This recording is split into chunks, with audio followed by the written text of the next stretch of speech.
Okay, we are live and welcome to the Order of Podcasters. This is an actual play of Esoterrorists, which is a paranormal investigation game. I do want to welcome you to the channel and let's introduce everybody. This game is kind of special because this was an evil plot that Jen and I drummed up to make. Um, uh, Other friends, podcasters, uh, you know, take all the things they learned investigating their various areas of expertise and put it to something important for once. Role playing games. so, so if we could, we'll just go around and we'll go around according to who we have on the screen. Uh, Brian, I misspelled your name on the screen. That's fun. That's okay. Sorry I'll about deal. that. I'll deal. I'll deal. Somehow, some way, I'll deal. um, if you want to introduce yourself and Sure. My name is where to follow you, where to listen to you, all that good stuff. I'm gonna stop interrupting you. absolutely. There we go. My name is Brian Hastie. I am a co-host of the Double Density podcast. So the first half of each episode is tech news and tech talk, and the second half is everything that my co-host and I, Angela, find spooky and weird.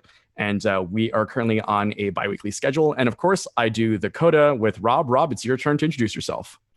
Yes, I am Rob Kristoffersen. I am the former host of the Our Strange Skies podcast, the current host of The Coda with my good friend Brian Hastie over there. And, we've been on a bit of a hiatus, but we're coming back soon. And we usually talk about one sustained musical subject. Nice.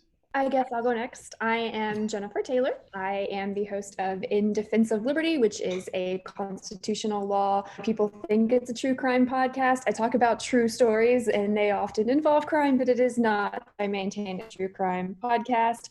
It is primarily about the law and your constitutional rights. I also am the co-host of Vanished. We did a 10-part series on the disappearance of Amelia Earhart, and we are planning another series that is probably going to come out around Halloween. So look for that. Nice. And I'm one of the people who keep telling you to call it a true crime podcast because there's a huge audience for that. But not gonna happen. Sorry. Well, I think you should call it a Judge Dredd podcast, and that just ratchets up the stakes even higher. Judge Dredd podcast. Done. Put that on the stream for next time. I'll take that under advisement. And I am your game master. We're on our channel, the TechnoFunkBoy.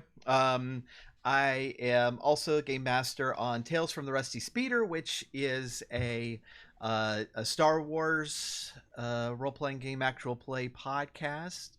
And I am a character in Dice and Dreary, which is an actual play Dungeons and Dragons Curse of Strahd podcast. And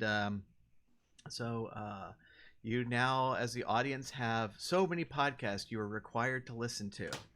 But let's get going. So,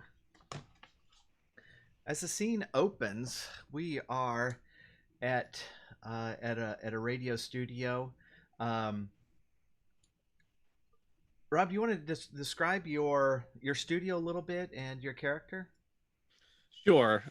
My character, his name is Myron Dripchin, and he is currently in the basement of a company that his parents own called Beefits. Yes, Beefits. And to give you a little idea of what Beefits is, back in the 70s, Beefits in this world used to be a complementary product to a certain cheese-based cracker. You can still buy them today, but Beefits was, it's a chip beef product. And through his family's fortune, he's been able to start this radio show. It's called Tri-Coastal, and Tri-Coastal is kind of like your Coast to Coast AM blasting out from this basement. So as I'm sitting in my basement here, and now I'm getting ready to start the day, and I I turn over to my producer, Jimmy. I point the finger and I say, hello, everyone, and welcome to the show that's truths are so hot that they'll give the roof of your mouth second-degree burns, exploring subjects that the daytime media refuses to cover. Coming at you live from the basement of beef, it's Tri-Coastal, sponsored by Beefits. I'm your host, Myron Dripchin, and of course we have our fearful producer, Jimmy, in the studio, making sure everything runs semi-smoothly. Later tonight, we have a very special guest, Bob Sindugna, one of the premier demonologists. He'll be on to talk turkey and about who he sees as the heavyweights in hell. Before that, as usual, we will have open lines. But even before we get into that, let's talk about tonight's sponsor. Now, I know what you must be thinking, but Myron, didn't Beefits go out of business decades ago? And I would say yes, but we're back and have been for the last 5 years. Beefits, it's the premier brand of chip beef product. Originally created as a topping for a certain cheese-based cracker brand back in the 70s, in recent years, Beefits has been featured in a number of signature dishes around the carnival scene, and strangely enough, in some high-end restaurants. Sure, Gordon Ramsay has called this company a blight on the cooking industry, and sure, maybe he added some expletives and called someone a donkey, but a 4.3 rating on Amazon.com, not everyone can be right about that. Head on over to Beefits.com and enter the code TRICOASTAL. That's Tri-Coastal, all one word, for 10% off your next order. Beefits, make your beef even beefier. Before we open up the phone lines, I've got a heck of a story to tell you, and I'm sure the internet trolls are going to eat it up. Earlier this week, my sister Meredith, whose guts I hate more than anything, and I met with our parents to discuss the will, and my father broke the harsh news that Meredith is the next in line to run the Beefits business. Then my father proceeded to shove the fact that I flunked out of college, failed to get my degree in archaeology, all because I was terrible at using that sifter thing in the field. Now, I didn't think that was very fair. And yes, I almost discarded one of the most important archaeological finds of the last 10 years. But I never let that get in my way, and have gone on to become one hell of a radio host, so suck it, Dad. Needless to say, I will do my damnedest to end up back in the will. Do you hear that, Meredith? Jimmy, let's open up those phone lines, shall we? Caller, you're on with Myron. Hey, Myron. This is Walter. I'm a long time listener, first time caller. Jimmy. I was telling Jimmy. I got a lead. I've been trying. I sent you some messages on Facebook. I don't know if you got it. I've been sending you some messages. I got a lead on this group, and I think they're trying to keep us away from the truth. Let's see his time. Hello, caller, are you there, caller? What's going on, Jimmy? What's going on with the call? Myron, we just kind of lost all the phones here. What do you mean we lost all the phones? I don't know. I'm trying to reconnect. Goodness, it's like the whole internet went out. Jimmy, I said you run this thing semi-smoothly. Make it known. All right. So with some fits and starts, you managed to kind of get things together again, but your caller does not call back. But it is the end of your show. And as you get things cleaned up and go outside, you find two people waiting for you. And if Brian and Jen can describe your characters to us and introduce us. Do you want to go first, Jen? Sure, I guess I'll go first. So I am Misty. I am very wealthy, and that is very obvious from just looking at me. I have pretty much nothing but designer clothes and fake body parts, and and I'm looking very good. And I'm also looking very determined. Because because I'm here for a purpose. And I'm here with my good friend Norman. Norman, what do you look like? My name is Normand. Normand with a D, but the D is silent. Never forget that. I'm a process server, and my biggest gripe in life is people who don't follow the rules, and I'm here to find a scientific basis for my belief system and everything that is strange and goes on in the night. And don't try and make me mad. That's all I gotta say right now. Thanks. And I would just like to point out that Norman, you're not hiding that pair of scissors very well. Well, you got to make yourself known here. All right. So what is y'all's conversation like? The first thing I'm going to say is, this is not the first time I've been startled in a parking lot. I know you're here to shake me down. I know it was you that cut the lines. What are you talking about? I know it was you. My chin. The truth drips from my chin, thus the name Drip Chin. Don't even try to pull a fast one on me. I know it was you that cut the lines. What makes you say that? Like, I don't see any proof here. I don't want anything from you more than a couple of minutes of your time. So I think you should settle down and just listen to us for a sec. You strike me as someone who takes himself a little too seriously. So you can calm it down there a little bit, young man. I will take a step back. Yes, that is fine. Could you make it too? Or you're making me uncomfortable. Yes, I will do the required 6 feet. Yes, of course. That's good. That's good. Thank you. There. Thank you. What the hell is it you two want? Misty, I don't know about this guy. Do we really have to talk to him? I think we have to.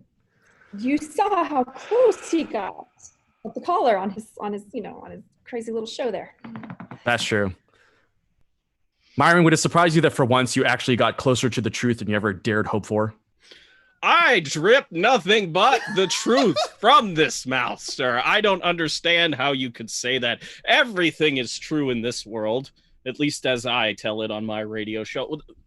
He breaks he breaks from the voice there for a second. He's trying to talk a big game. He's like, dude, you honestly think I believe everything that goes out on that station? Come on, man. You kid me, right? Good, because I was about to bring up the psychic woman who had visions of the 3-headed mutant boy. What did ever happen to that? Listen, not to jump in, but that was true. But come on, man! Like you get that from the National Enquirer like every week. I got to make money somehow. Sure, I only have one sponsor, and it's my parents. But you know what? This is a passion of mine. And I like to pursue my passions. Are you really that passionate, though, about everything that goes bump in the night? I saw something once. I don't really know what it was. It could have been my, cousin just messing with me back in the day. But, I think somewhere deep down, something's got to be real out there. There's got to be something out there, whether it's, Bigfoot being the attention whore that it is, or I don't know, ghosts. There's something spooky about this world. I know that much. Misty, I think I think he might be on the level. What do you think? I think so, and I think that with his platform, we could put him to good use. I agree. Myron, what do you do with your spare time? And don't be too explicit here. Well, I read a lot. I don't have a job. I failed to get my college degree. I have no prospects in life other than this radio show. So I read, and I make Jimmy do all the hard work. So, really, I just read all day. Do you have access to a vehicle that has doors in it? I might just have something that'll work. Granted, Okay. I don't have a driver's license, so somebody's going to have to drive, but it can't be me. What? And we'll need to have it back. Hand me the key. I'm checking the character sheets, and oddly enough, there's no space for driver's license. How did I overlook this? Well, I have a 7 in driving, so I got you. Listen, I gotta reassure my parents we're gonna have this thing back by midnight, okay? Even if we're a little late, they'll be okay. But living under their roof, there's some rules. Even if I'm living in the basement of a company called Beefits. So at this point, I turned to Misty and we had kind of like a quick side convo. And I tell her, listen, his rap sheet's clean. He seems like kind of adult. I think he can be our useful idiot. Excuse me, sir. Did you say kind of adult? Yes. Could you give me a percentage, please? So then I look him up and down and I go, 68. Ooh, I was gonna give him a 75. Wow. Okay. I was going 43. I like her. I like her a lot. Listen, the fact that your pants aren't falling down as you're talking to us makes me at least put you at 50%. Listen, I learned what a belt was when I was a little kid, so I know how to do this thing. All right. What does this entail? What are we doing here? Listen, Myron. For far longer than you and I and Misty have been alive, there have been forces at work here on Earth and perhaps in other places. And it's our job to sort of figure things out. We're part of an organization, per se, that handles cases like the ones you often feature on your radio show. But here's the issue. 99.9% of the time when you have someone on, we know that it's fake. We know it's a grift. But that 1%, that 0.1% is where we need you to come into play with us. Does your group have a name? It does, but we're not sure we want to reveal it to you just yet. Okay. You have to earn our confidence a little bit. I got it. The initiation, the hazing. I get it. Exactly. I've gotten the impression like 5 minutes ago that everybody forgot the name of the organization, so I threw it in chat just for y'all. Oh, no, I have it written down, but I wanted to see if you would pass our like initial kind of conversation or hazing. If I don't, pass the test, that's, This could be the end of then this podcast doesn't exist right now. Okay, Paul, that's what's important here. You like trouble? Do you like trouble, Myron? You like getting into all kinds of adventures, huh? Look at me. Do I look like the kind of guy that you like a good jape? I like a good grift. Okay, that's what I like. Well, that's what your fortune's made of right now. Well, obviously. So, if you could change my mind on the subject, I'm along for the ride. So, wherever we're going, hold on. Let me go get the keys to the car. Jeez, you couldn't even bring your own transportation. This is ridiculous. All right. Okay, that's what I like. So I run inside and I go get the keys from the car. I noticed that even though my parents are relatively wealthy, they still live in this fucking factory for some reason. I don't know why. they refuse. Factory? Yeah. Like the entire family lives here. Like there's a nice added on section for my parents. I still dwell in the basement, but I noticed that they're asleep. I grabbed the keys, because it's late. This is a late evening program, and I hand them to Misty and I say, "All right, let's go." What does this car look like? It's my parents haven't sold their minivan, so it's a maroon colored minivan. Okay, I'm gonna get in and I'm gonna start the minivan and I'm gonna turn the music all the way up. And I turn and I say, "Listen, could you just keep it down till we get out of the parking lot? I don't need to wake my parents. They got this like feral sense about them that they know, and they're like, one screwed up child is gonna screw up. So let's just play it safe here."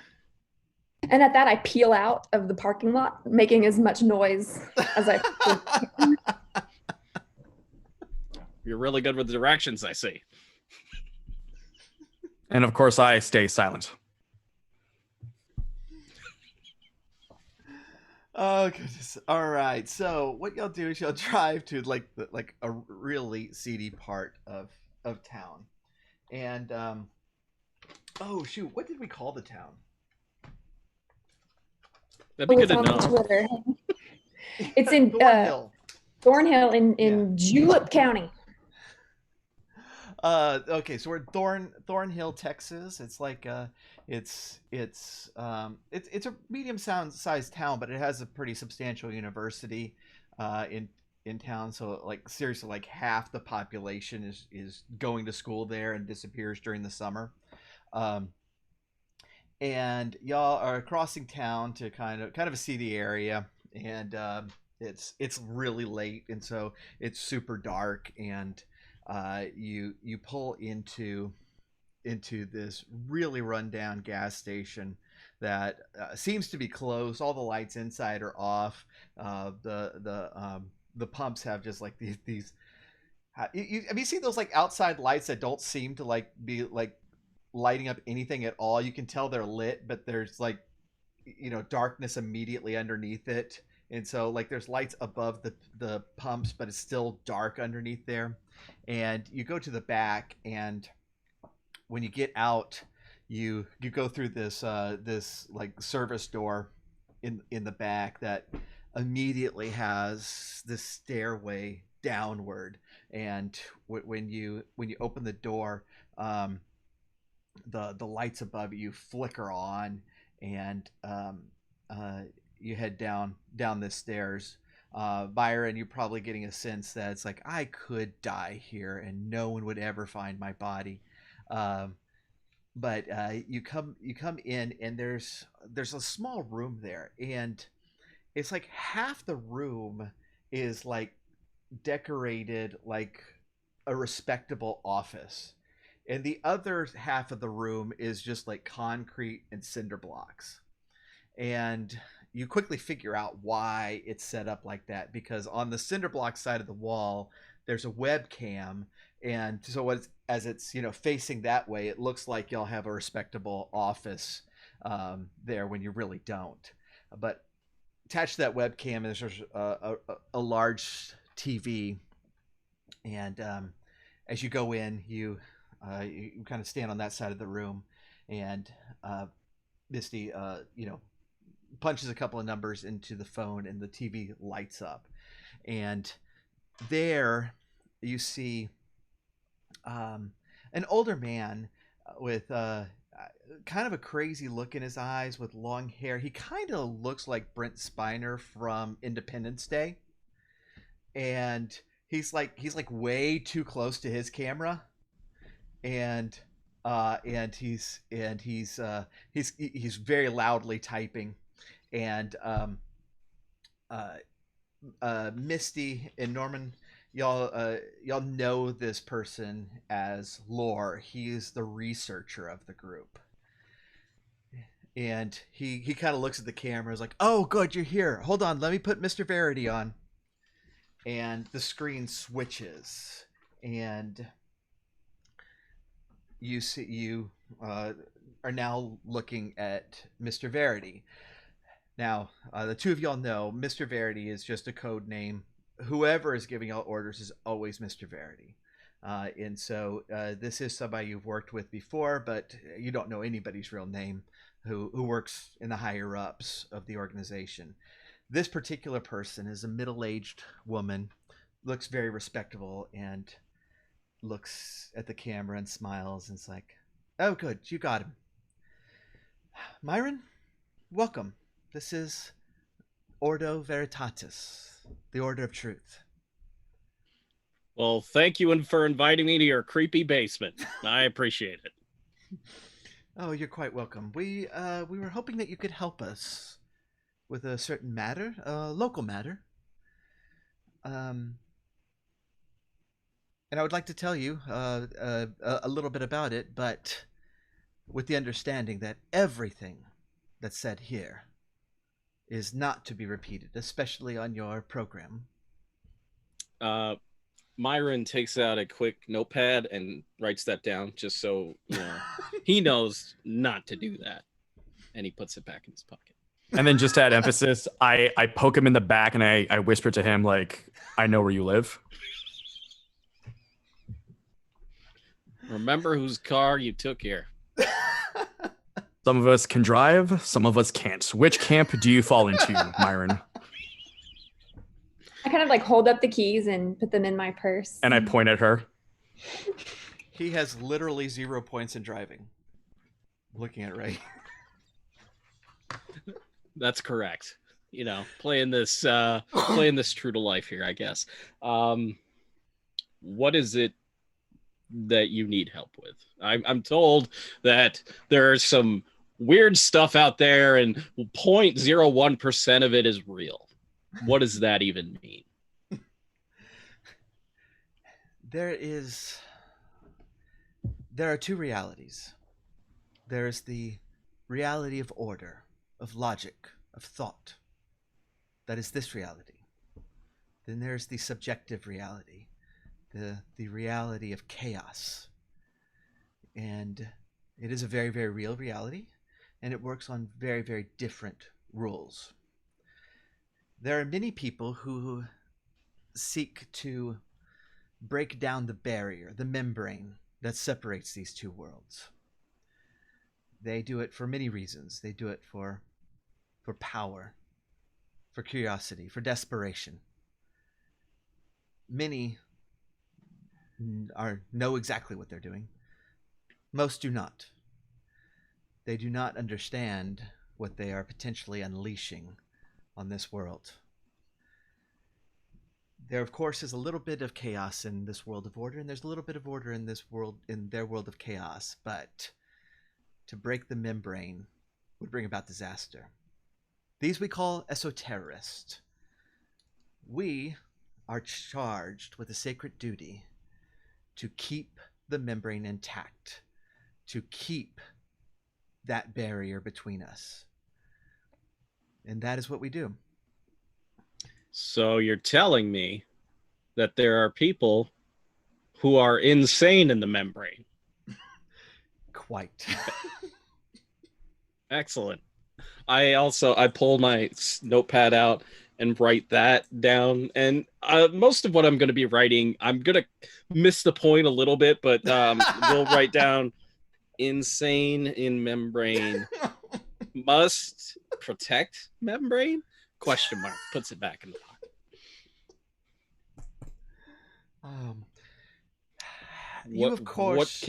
What can I do? You of course are aware of the podcast Thus Taken, and y'all have all heard about it because it is actually it's a true crime podcast that is actually covering a case close to locally.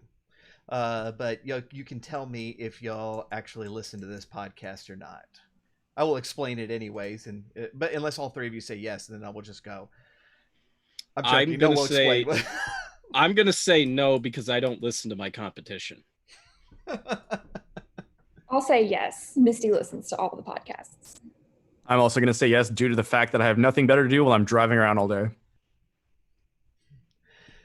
So last season on Thus Taken, they were investigating a local missing persons case, one of Sarah Sullivan. For the entire season, the host went frolicking around in the area, accusing people willy-nilly and turning up absolutely no evidence whatsoever, and decided to move on with the new season. 2 days ago, Sarah's sister Elizabeth has also gone missing. And in her house, there have been numerous instances of paranormal activity, poltergeist type activity, things moving. These have been confirmed by the sheriff here, and the sheriff Dakota South is somebody who knows y'all and works with you. Now the rule is when you're in the field, you never bring up the Ordo Veritatis. Never. Bringing out the notepad again, writing that down. Tell everyone. No, scratches that out. Don't tell anyone about the order. Okay, right. puts it back. But Norman and Misty, y'all know, y'all have worked with him before, and he knows, he knows, he knows, and y'all just leave it at that. And so he has confirmed this activity, and so it is time for us to go in. You're going to be disguised as fans of the show because this new disappearance and all of the craziness has kind of brought national attention to the podcast, and the host has returned to town to investigate further, seeing as how his listening, his downloads have increased quite substantially. You are going to figure out what in the world is actually going on.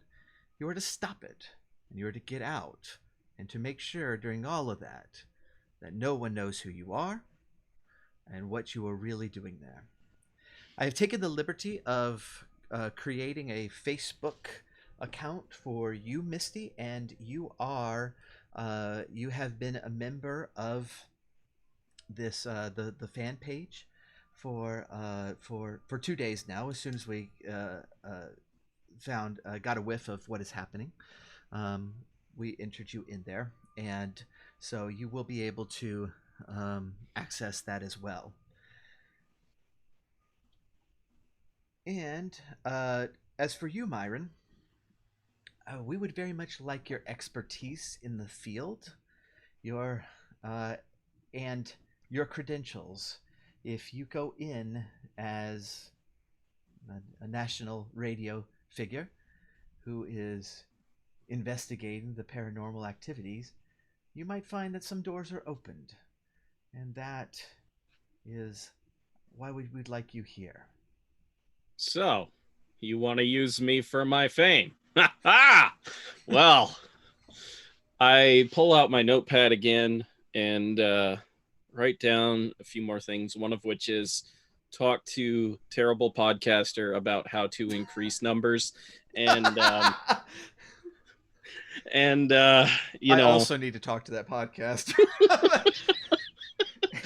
I put it back in my pocket and I say, do I have any chance of dying? Because if I have any chance of dying, I'm not very, as you can see from my stature, very physically imposing. So if there's a chance I could die, well, I don't know that I'd be into that, but poltergeists, you say? There's absolutely zero chance of you dying. You sure about that? Yes. Quite. Now, Lore is sending you over a waiver for you to sign right now, for any harm, physically or mentally. No, he doesn't do that. I'm joking.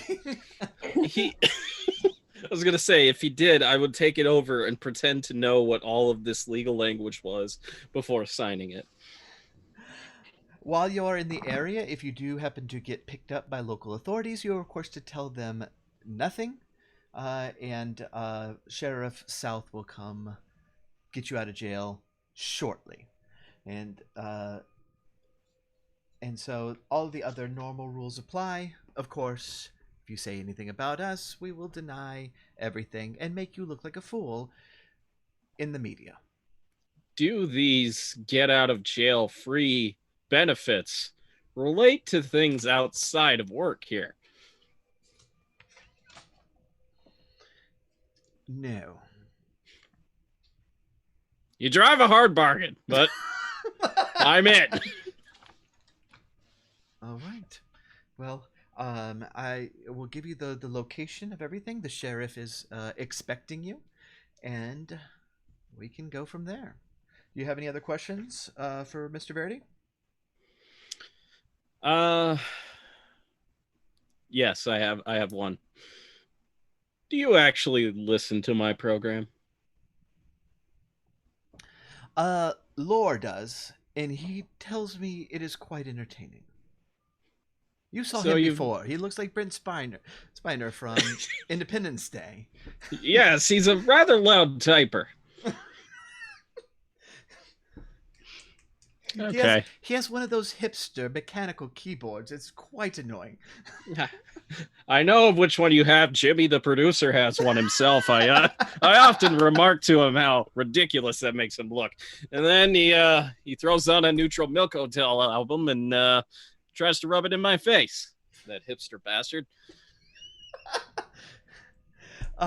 You will, of course, as always, have access to Lore if you have any questions, any clues that he might be able to research for you. Just contact him in the normal fashion. In the normal fashion, And y'all have special phones with codes on them. Not Myron, of course, but no, I wasn't given no. one. God dang it!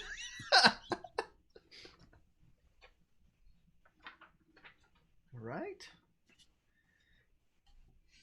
Okay, if there's nothing else, y'all are heading over. First things first, I check the minivan for any scratches, bumps, dents, anything like that before we move on. And I kind of briefly assess the likelihood that any scratches or dents will end up on this thing and say, well, screw it. I may die because I don't trust these people. Let's do this. All right. Is there a way for me to get on, like, if I on my phone and check the Facebook group and see if I can get anything interesting? Yeah. So yeah, you're gonna you'll have access to that. She'll give you the profile and password and stuff.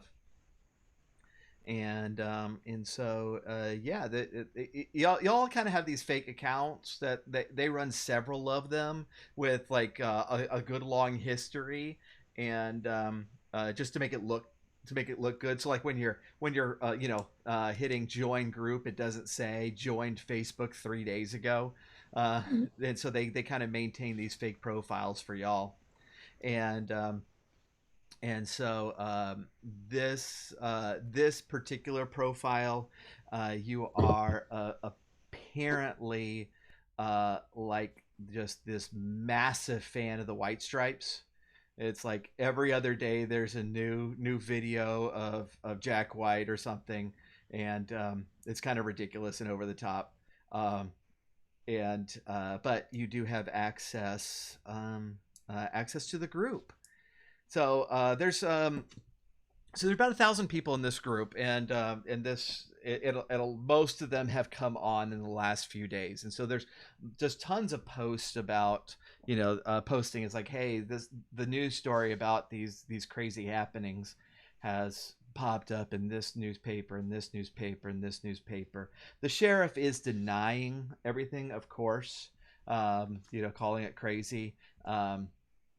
You're getting the impression. By the way, the host of Thus Taken is named Irving Parrish, and he is an admin for the page, but you can't actually find any time he's actually posted there. And so it really does feel like they made a page for it and said, Irving, you need to get on this page, and he's like, what's a Facebook? And they made him a Facebook account and put him on there, but it does not look like he's actually looking at it at all. So is there anything in particular you're looking for? Because there's tons of people and tons of posts, and so this is going to be a super boring podcast if we go through all of them. But is there anything in particular you are looking for? So just quickly, so is Irving like a well-known podcaster? Is he part of like an NPR type of situation? Is he independent? Like, what do we know about him just by like being able to Google him? He is now very well known, but it's because of the last couple of days. So he was trying to kind of jump onto the true crime bandwagon and did this program Thus Taken about this local girl. And it did okay. It did fine. It made him a little bit of money, but he wasn't huge or anything.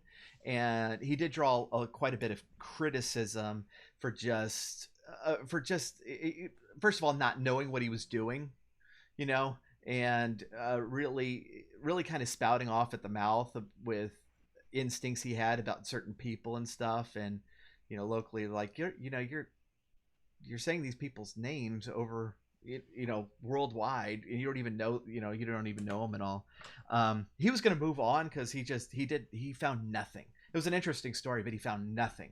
And so it comes down to the last couple of days when now Sarah's sister Elizabeth is now missing, and now there are reports coming out of this kind of poltergeist stuff. And now like all the news stories that are covering it is like, this is the case that was being covered by Thus Taken.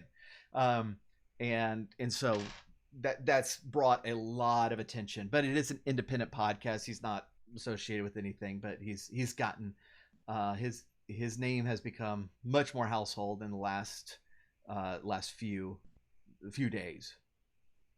I think what I'm just initially looking for as I like scroll through the group is there any one person or like maybe 2 or 3 people that stand out as being very active? Like they post a lot, they comment a lot, or is it just a bunch of people like chattering? There's a lot of people chattering. Now, Elizabeth, and this is the sister of the missing person. Elizabeth herself was in this group and was pretty active in it. And the feel you get from her post is that she just she sincerely believed that Sarah is still alive, even though it's been several years. And it's been about 3 years since her sister went missing. And so without friending her, like, what can we see on Elizabeth's profile? It's pretty locked down at this point. You don't know if that's because she went missing a couple of days ago and everybody's prying, and so some family member or something locked it down, but it's pretty private. She of course lived in the area because it's her house that's being poltergeisted, and she seemed to be very active in the search for her sister. Did she have any other social media accounts other than Facebook? No, Facebook was it.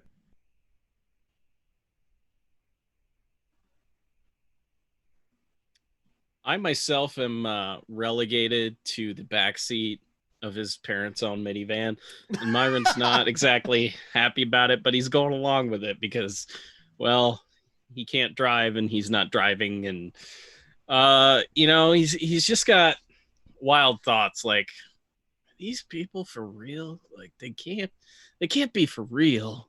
But that's where Myron's at this point. So while Misty's driving, I sort of like turn my head to Myron and very quickly explain, listen, order exists everywhere and nowhere. There are offices all over the world. We have meetups, we have conventions. This is a brotherhood, if you will. And the only code we ask for is public silence. So you're a bunch of nerds. Yeah. I don't like that word, but yes.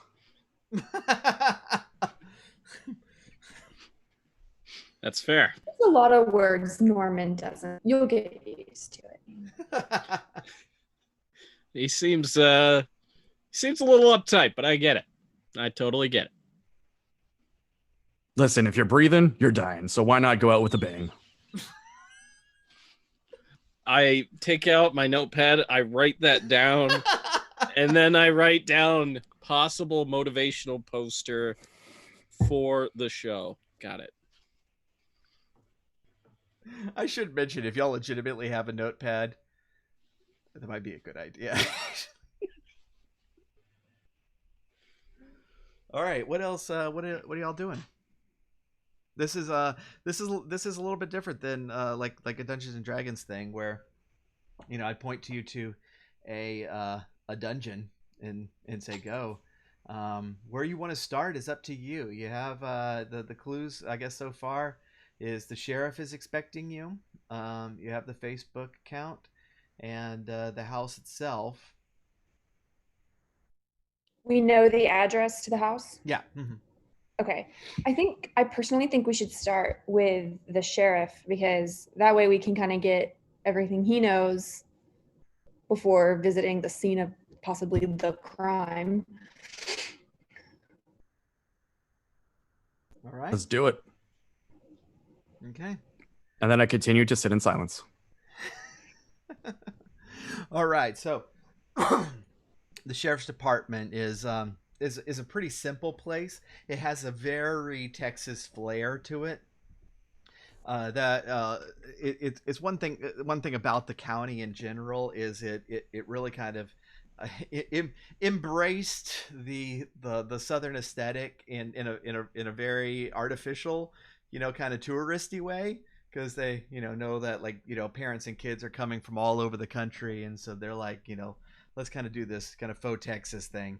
And so there are a few people milling around, but the desk clerk sees you and points you, is like, oh, good, come on back, the sheriff's expecting you. So she leads you back and into an office. It's kind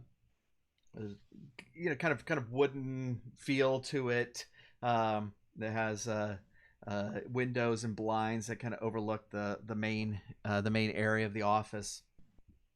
The sheriff himself is kind of a tall, thin man. He's got kind of this epic mustache, and his cowboy style sheriff's hat is sitting on the desk beside him. And he looks up and he's like, he says, "Oh, good. Oh, that's Myron Dripchin. I'm pleased to meet you. My name is Dakota South, and I'm the sheriff around here. How you doing today?" I'm doing great. Always nice to meet a fat.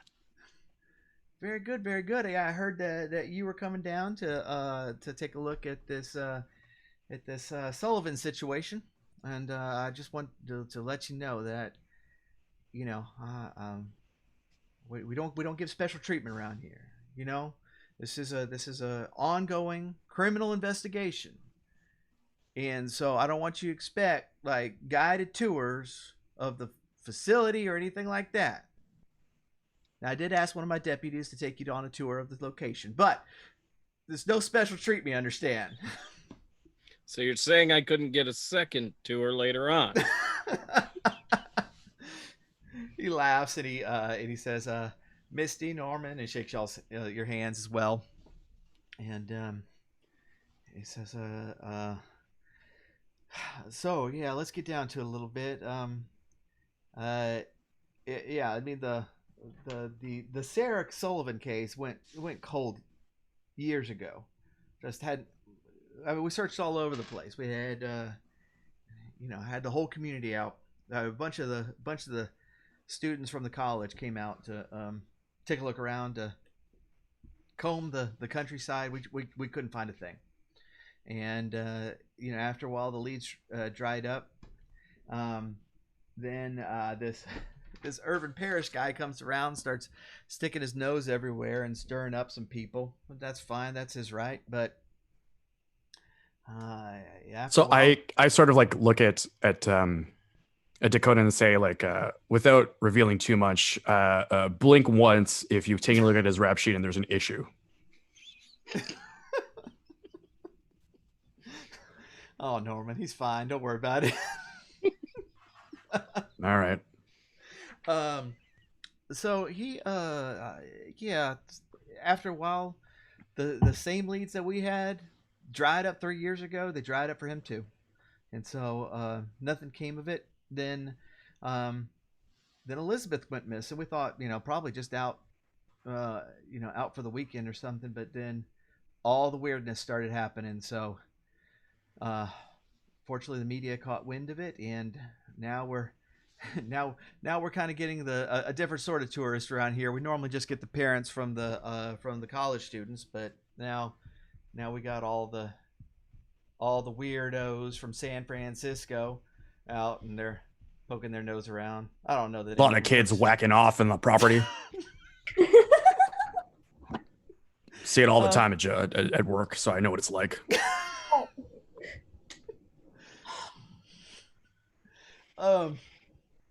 Well, yeah, I mean, I don't know about all that, but yeah, sure. I shoot Norman a look You like railed that conversation. Listen, like, Myron, I'm a process server. My job is to hunt people down. Okay, and all those seedy parts of town that you've never been to, someone has to go there, and someone has to serve the law property. Oh, God bless you, Norman. Myron Misty. finds a new respect for Norman. Sheriff, is there any way that we can get the case file from the Sarah Sullivan case? Yeah, sure, absolutely. I'll have my sister make you up a copy, No. and he kind of pokes his head out and says, "Carolina, can you get them a copy of that file?" And then leans back in, and it's the same person who led you in the first time.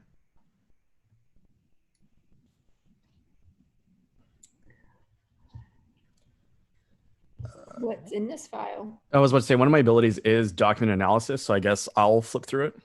Yeah. All right. So the copy's coming, but yeah, there's. Okay. I mean, if you ask the sheriff, he's like a big fat nothing. Hmm.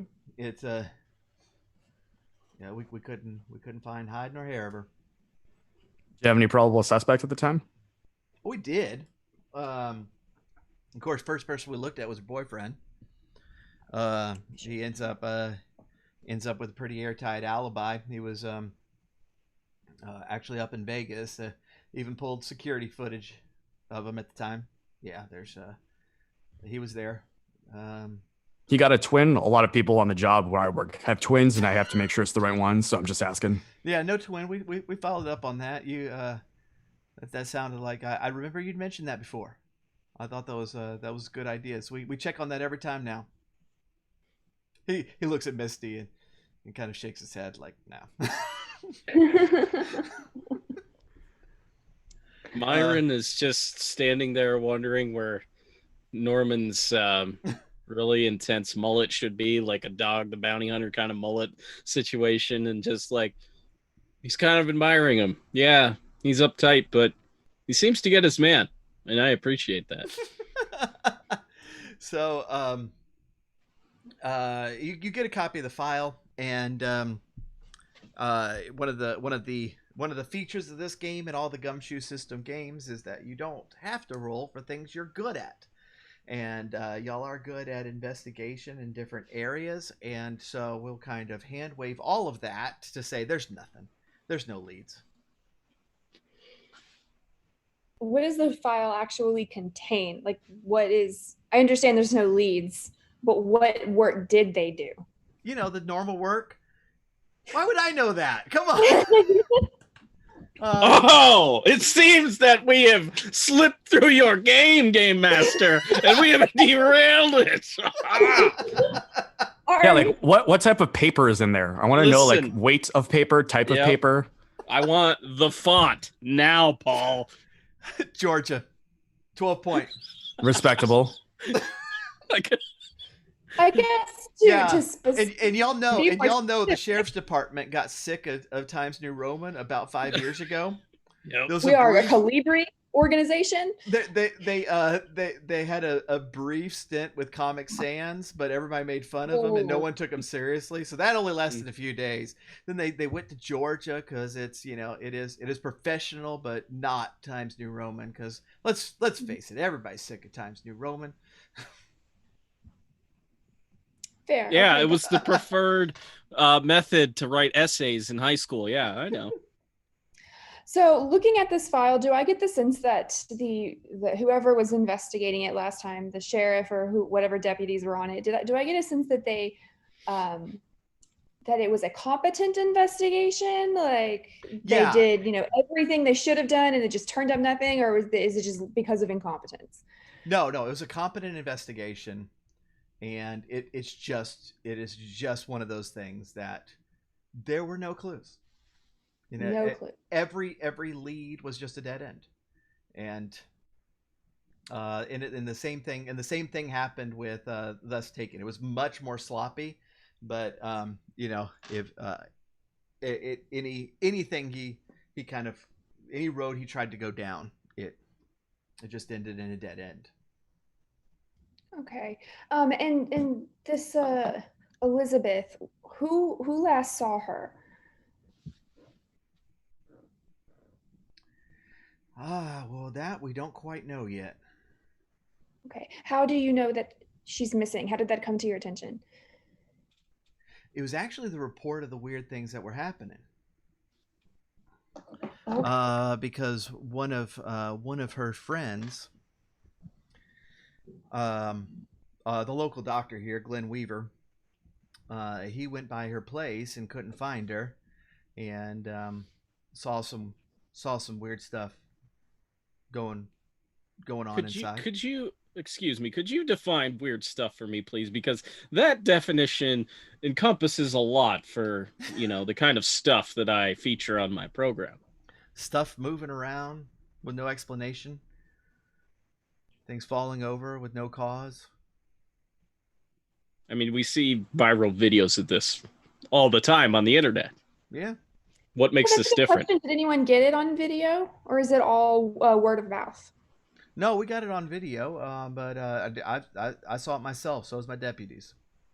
And you can watch the video if you'd like. Of just it's just really minor stuff of like a pin on the table that suddenly not just rolls off the table, but actually like does like a 90-degree shift and then rolls off the table. And he says, and he's showing you that on his phone. He's like, this is what I videoed myself. I set this up while we were poking around. And the news reports also have similar type videos of just like stuff that might have an explanation if there was an earthquake, but it looks very suspicious. And pictures falling off the walls randomly, stuff falling off the shelves. So this weird stuff has continued even after Elizabeth's disappearance. Yeah, it's it kept going. So that's what got us trying to contact her. And her cell phone's dead. We contacted all of her friends around town. Even checked in on that that Let's Take in Facebook group just to check to see if anybody heard from her, because she's in there all the time. But no logins since then. No no sign of her. So it's too. I'm gonna go ahead and ask right now. Has there been a hit on like the last cell tower that her phone was near? Like, was it near the house? Yes. Yeah, it was near the house. Does anyone does she have any known close associates, friends, close family that visited the house frequently? I know that she was close with Dr. Weaver. What kind of doctor is he? Just general practice. Okay. He would come visit her? Oh yeah, they go way back. Okay. So yeah, they went to high school together. I think they got closer during the whole Sarah thing, because he really reached out to Lizzie and tried to help, try to lend a helping hand, and they've been more close ever since. okay, how do we get in touch with him? And he'll give phone number, address. He's got a local just office in town. Thank you.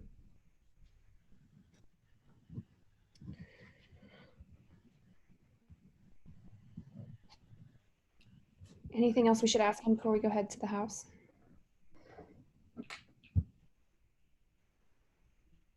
And y'all will always be able to contact him again unless he dies in the course of the plot. Okay. So did he sign a waiver? What's that? Did he sign a waiver? Yes. All right. So if y'all want to go to the house now, the deputy will take you over there and let you in. I think that's a good idea. Myron, after you. And I let somebody go ahead of me because I don't open doors for myself right now. I'm in a situation I'm uncomfortable, and when I'm in a situation I'm uncomfortable in, I try to act like royalty. So people open the door for me, and I follow it. I'm a little perturbed because somebody didn't stand there to keep it open. I had to keep it open myself to pass it off to the next person. Kind of upset about that, but we're on our way. Well, you're going to be in the back of the police cruiser, and so you'll definitely not open the door for yourself when you're getting out. Okay, so this is kind of the way this works: is y'all are going to look around if there's something for you to find that you are looking for, you will find it.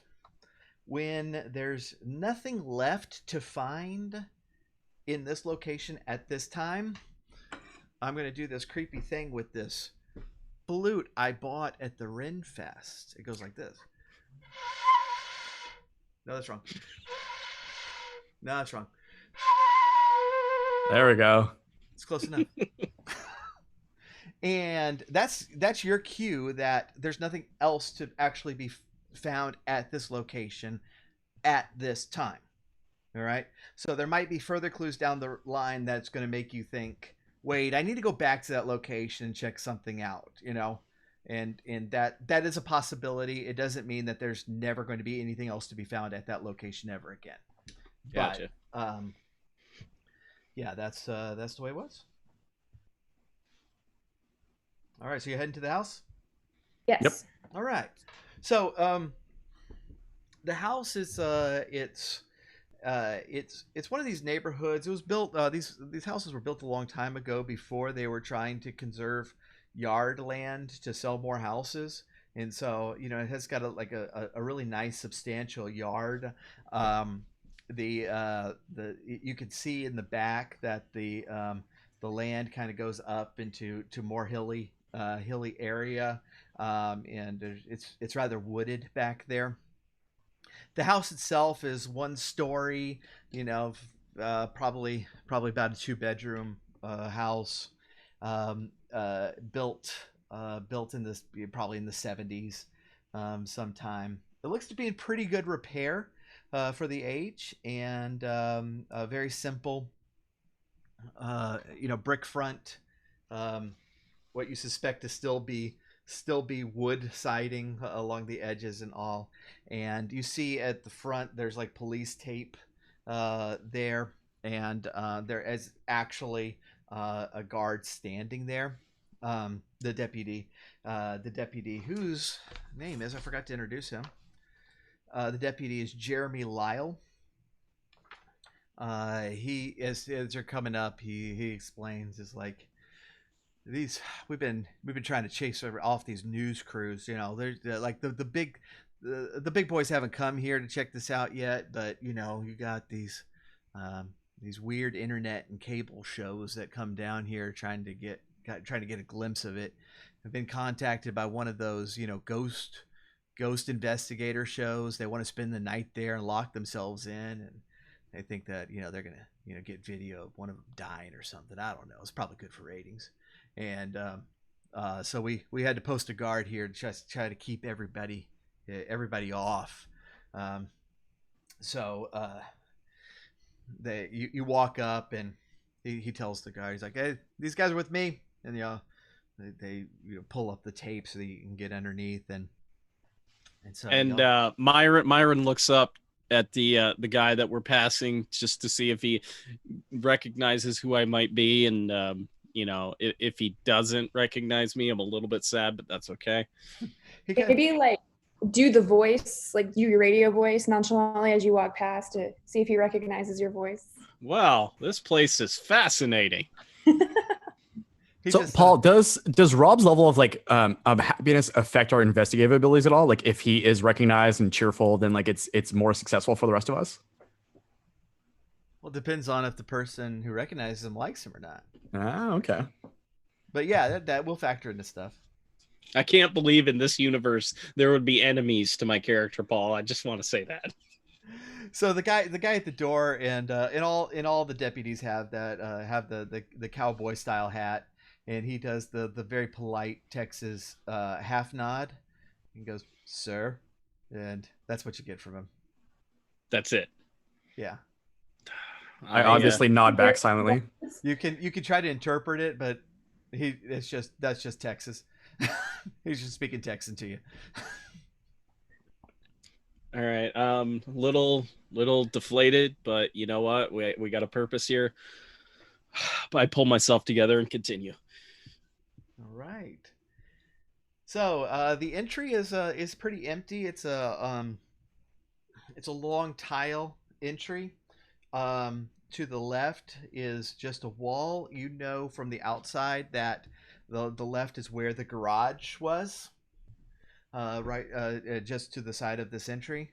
To the right, you have these French doors, those glass French doors. They're closed right now, but you can see in there. And this is clearly like an office area. The first thing you notice is that there is a huge map of the area on the wall, and it's got one of like the crazy conspiracy theory pins with yarn going all around it, and just different points in the vicinity. There's also a computer in there, as well as just her desk and stuff. And then farther in is the living room, and that's what you can see at this point. So are we allowed to sort of like freely roam around? Yeah. Okay. What does it smell like? What does it smell like? It smells just a little musty. You think somebody like turned off the AC, and so there's just like a little bit of humidity in the air. But otherwise Nothing weird like sulfur or anything like that? No. Okay. I want to go into the office and start poking around. Okay. All right. So the deputy Lyle opens the door for you and says, "Try not to touch too much. We dusted for prints earlier, but still an active investigation." Well, did you find any prints? I found a lot of prints, but nothing that we weren't expecting here. I see. So I'm gonna. go Go ahead. No, go ahead. I'm just gonna go stand in front of that board. Not gonna touch it. Just gonna stand in front of it and look at it closer. Okay.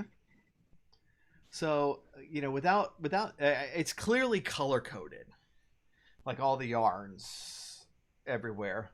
But you don't know, without knowing what those are. It's tough to see what she was actually getting at. So the map is of the current area that we're in? Yes. Okay. Are there any points that Misty and I would recognize from like past investigations? No. Okay. Is there anything? It's just a map with pins and color-coded yarn. There's no pictures. There's no news articles. Like nothing related to her sister, obviously. No, not on the board. Okay. Can I take a picture of it with my phone? Yeah. Okay, I'm gonna do that. So now we have a picture of the board. Is there, and I'm gonna. Oh, go ahead. Is there a pin on the house? No. No. Okay. No. That's what prime suspect flag on it in her own house. Oh wait, I take that back. It's not on the house, but immediately in the backyard there's a pin, and with actually a couple of different yarns coming off of it, probably three different colors. But it is distinctly, it's close enough, like a blown up map where you can see like the individual houses, and so it's clearly in the backyard. Okay. So this is just like the neighborhood. It's a huge map, and so it would go beyond the neighborhood. It would go into the forest behind. It would go into the surrounding neighborhoods, to the main streets. It probably covers quite a few square miles, but just the size of it is very detailed. How many colors of yarn? I know 3 are coming from an area in the backyard. How many total colors of yarn do you know? 9. You know? 9. Okay. Don't write that down. I made that up on the spot. Oh, okay. Okay. Do I have any gloves on me so I can start like pilfering through things without worrying about leaving my prints, or should I just pilfer through things without wearing them? Yeah, sure. Okay, because I want to start digging through the drawers in the desk. Okay. And I'm gonna boot up the computer while she does that. All right. So as you open the drawer on the desk, you see in the top drawer there's a bunch of different pens and highlighters and stuff, general supplies and stuff. Are you are you digging through it? It's just office supplies. No, that's You don't want to fine. you don't want to put your hand in it? No. You don't want to put your hand in the push pins? Sure. No. Okay. So the next drawer is actually a rather large size 3-ring binder, and it is packed, and it's not like neatly printed and 3-hole punched and put in there where it looked with dividers and stuff. It is a mess in there. It looks like different sizes of pieces of paper, stuff that's folded up, anything like that is in there. Okay. I'm going to. I can't pocket it. It's too big to steal it. So I guess I'm just going to dig through it and start taking pictures of everything. But what is in the binder? All right. So roll initiative. No, I'm joking. So as you reach in to grab it, the binder suddenly just seems to push itself to the back of the drawer, like away from your hand. Okay. All right. Well, I'm gonna try to grab it again. Okay. It's got a corner. It's not a very big drawer, right? So yeah, in that case, you didn't have any resistance, and so you're able to pull it out. And so what you find inside is this is all of the articles and photos that you expected to be on the board itself. This is pretty much every article anywhere that had been written about Sarah. Okay. I'm going to show my companions the book and explain the weird resistance I got, and I'm going to suggest that we take this with us. Okay. All right. So I'm gonna start flipping through some of the pages, and I guess are the pages like clip through, or just kind of just like take documents and then like hand them out to Myron, for example? I mean, they're like bound in there very hastily. If you start opening it up, the deputy's going to come over and Okay. say, oh, just I mean that you could look at that, but just you don't mess it up, okay? Yeah, I think that we should try to sneak this one out. Something weird about it. Perhaps I could offer a distraction, although Captain Mr. Nod over there, just kind of ruined my day, but. Well, not yet. We got the rest of the house. So why don't we keep saying, but then Missy and I have a little quick conversation about maybe how we're going to use Myron to sort of distract him while I use my filching abilities to get the binder out. Yeah, I'm down. All right. Don't want to get kicked out of his house though before we finish investigating. No, for sure. Yeah, so I've decided to turn the computer on. Okay, yeah. So yeah, you can boot that up, and you're just gonna fiddle around in there. What operating system am I looking at here? It's a Linux system. Like, I want to know if I got Windows 95, I could theoretically like play Solitaire or Minesweeper. It's Windows 7. Oh, okay. No. All right. Modern, but not the most modern. Perfect. A couple behind. Perfect. So in that case, I will go to like the recent documents. Like I'll open up Word and click through the recent documents to see if there's anything there. Yeah, and just to kind of quickly go through it, because you're pretty much find the same thing wherever you're going on there. It really seems like Elizabeth had an unhealthy obsession with her sister's disappearance. It's like you go through the browser history and everything is dealing with something, and just like really kind of crazy stuff that that it's like weird for her to have searched for, but you can see where it was going. Like can you can you download traffic cam footage from 3 years ago for free? Stuff, weird, just desperate stuff that she's been searching for. But had she been messaging with anybody?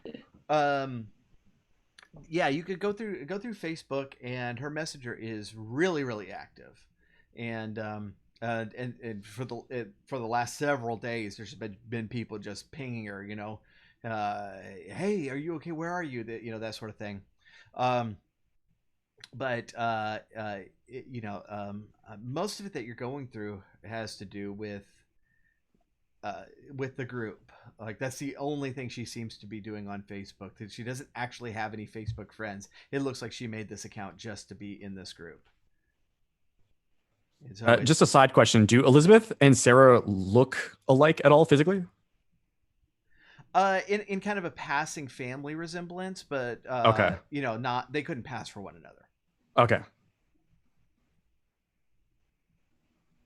You might have already said, but how old were they?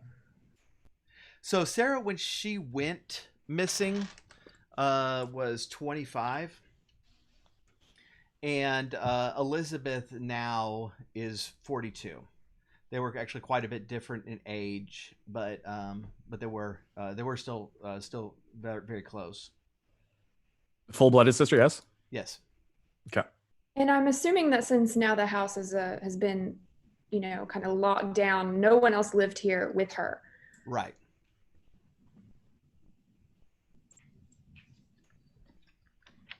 Should we re-explore the top drawer again, or should we just leave that be? I mean, I was a little suspicious of the top drawer. Why don't we get Myron to do it then?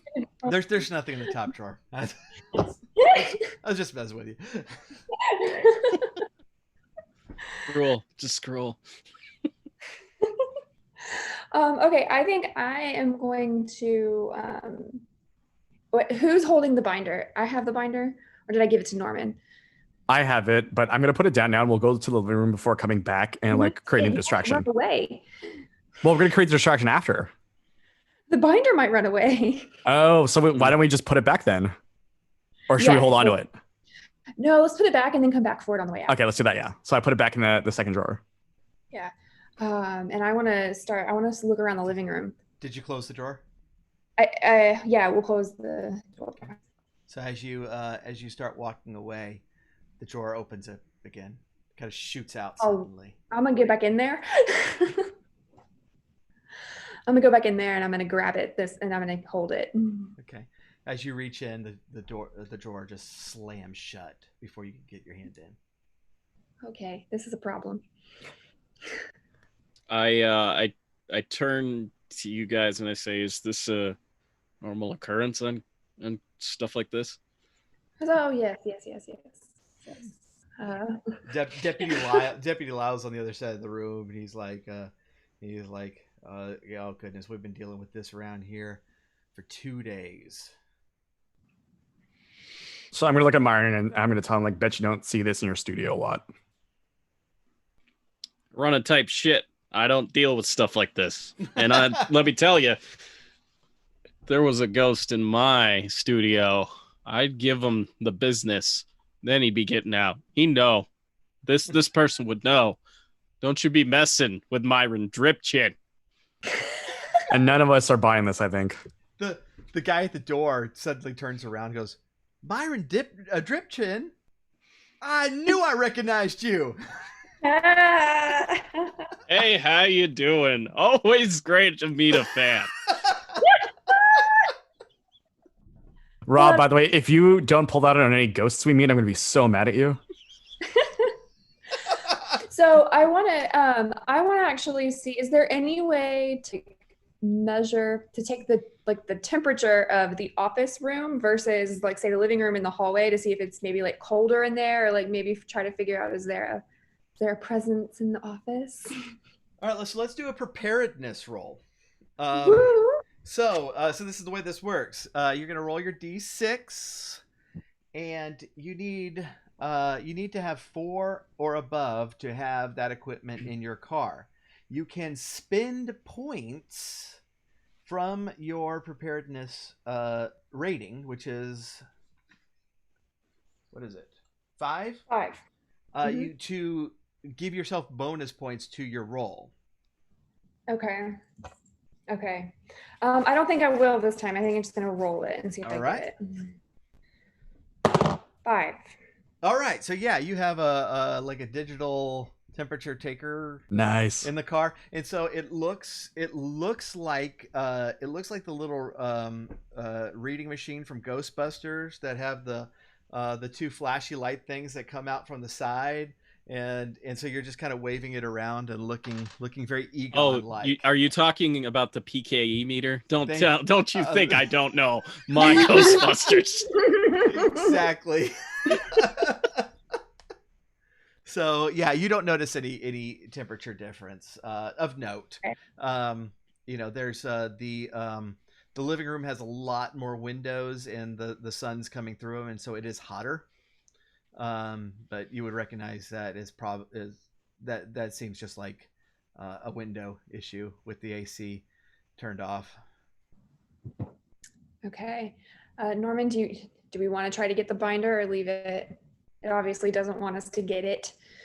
So what kind of desk is this? Like, what is it made of? It's like an IKEA type. Okay. So in theory, we could take out the top drawer and get to the middle drawer.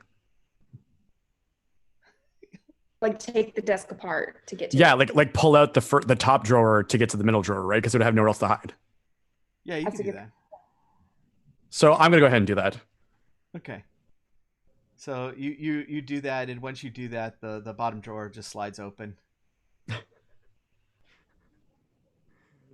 Okay, I go over to the bottom drawer and I look around casually and I say, "Do you listen to the radio show?"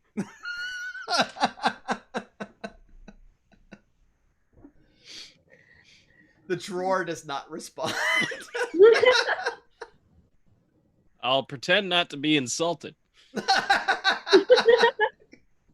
So then Misty and I are gonna go through. What do we see in the bottom drawer then? Like right now?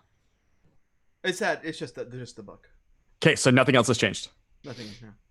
Okay. So we're gonna go ahead and grab it. Okay. Yeah. Nothing else happens. Okay. I mean, we could do this all day, but that'd be a lot of fun. But make a really crappy stream and podcast. Okay, well, I'm gonna put the book back. No, obviously not. So this case, maybe like I'll hold on to it since Misty has like all of the equipment she grabbed from the car. Okay. Yeah, keep that thing from getting away. There we go. Yeah. So Misty before you go on, I lean back to the drawer and I say, most episodes are available for streaming. Just check them out. So Misty had gone into the living room to take a peek around. It's a pretty simple living room. There's a fireplace in the corner. Mantle above it, you see a couple of pictures of the 2 people you would recognize right away already because you've been dealing with these 2 over and over again. It is Sarah and Elizabeth together, obviously from several years ago. One is dated 2 days ago. So you're like, wait a minute. No, I'm joking. These are actually the same photos that you actually saw on Facebook that had been posted and given around to the group several times. And so there's a couch and there's not a lot else.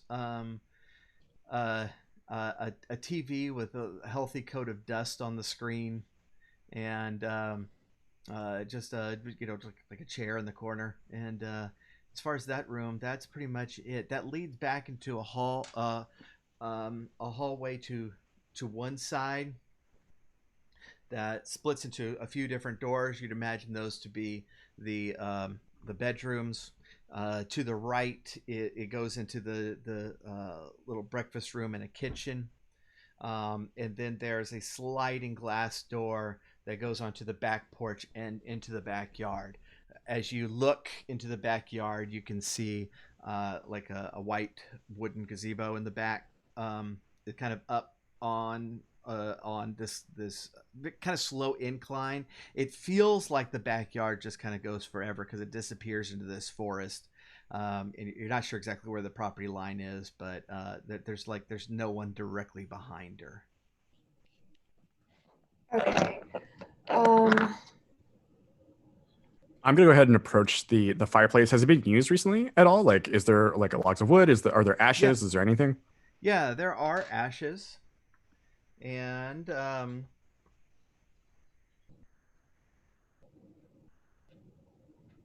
you do have what was it, the evidence collection skill. And so you notice inside there is like this half burnt strip of paper. Ooh. And so you can snag that if you'd like. Yeah, I'm absolutely gonna grab that. Okay. You take a look at it, and it is a receipt from a hardware store. Okay. And What's on the receipt? What items? if is hold on, let me take a look. Yeah, are you gonna show it to Misty? Yes. Okay. You are going to, Misty, you're immediately going to kind of connect the dots on this receipt. And you are looking at several items that combined would make a very fast accelerant and explosive device. Do I, just looking around this room, do I see, other than obviously the fireplace, do I see any evidence that an accelerant or explosive device was being worked on around here, or maybe went off accidentally, or any kind of anything like that? Did I not mention the hole in the wall? No, I'm joking. There's not a hole in the wall. No, there's no evidence of that. Okay. So if I were just a quick question, like, are we equipped for like field work? Like, do we have gloves and things like that? Yeah. Okay. Mm-hmm. So in that case, I'm going to use a flashlight to take a look up the chimney to see if there's anything there. Okay. And no, you didn't find anything. Okay. I am curious about the backyard because of the pins. I think I want to go out there. Okay. I was gonna say like the gazebo or something. Go take a look there. See what's happening. All right. So in on the immediate back porch, there are a couple of very well used patio furniture things there, and there's like a little patio table. You see just this kind of mostly rusted out ashtray there that has kind of made a permanent ring underneath it of where it's been sitting. Farther up on the gazebo, you can see already that there's a couple of other chairs and a table out there as well. Are y'all going out to the gazebo? You're staying here first? Before doing that, can we just so the photos, can we, like, are they in frames? What kind of frames? Can we open the frames, kind of look to see if there's any inscriptions in the back of the photos? Yeah, you can open the frames, but nothing is no inscriptions. Okay. So I'm gonna follow them and head out in that case. Yeah, I'm going up to the gazebo itself. Okay, while he goes to the gazebo, I want to try to see if I can like look at the picture on my phone that I took of the map and try to see if I can see if I can locate the spot in the backyard that the pins were pinned, like that location. Yeah, and you think it is the gazebo. It's the gazebo. Okay. Okay, well, I will follow him to the gazebo. So I will start flipping through the binder in that case and see if any pictures match up to the gazebo in that case, or any descriptions at all. The binder of all the articles. Yeah, exactly. If there's anything like loose papers or anything that maybe can match up to what I'm seeing here. You as you're looking through it, you run across a report from Elizabeth that she says that she was the last person to see Sarah, and they were chatting for several hours in the evening on the night of the disappearance. They were hanging out at the gazebo. Okay. Okay. I would like to, I kind of want to, is there a way I can look and see if there's any footprints or drag marks or anything around the gazebo area on the ground? Good luck. And no, nothing. There's definitely a well-worn path from the back door to the gazebo. It seems like this was a regular trail for them, for her or them, but nothing recent you see. And Myron, what are you looking at? I'm kind of just like looking at the furniture that's in there and just trying to get a read on if there's anything that stands out really. Okay. So the thing you notice right away is that there is another kind of ashtray circle on that table, but there's no ashtray, and you're pretty sure they're not transporting that nasty rusty one from the back porch. You're pretty sure that she had a second one for out here, but it's not there anymore. Are there any cigarette butts around? Darn, it didn't work. That's the last clue of the area. Okay. Flute fail. Yeah. But yeah, you in fact do see cigarette butts, probably from several days ago. Okay. Just in the grass. Okay, and so just clarification on the flute. We have everything from the house or just from the backyard? Whole area, the house Whole included. area. Okay. Yep. So y'all want to take a break? Yes. Yeah. Yeah, cool. All right, we're gonna run to a break, and we'll be back in. We'll be back in just a bit.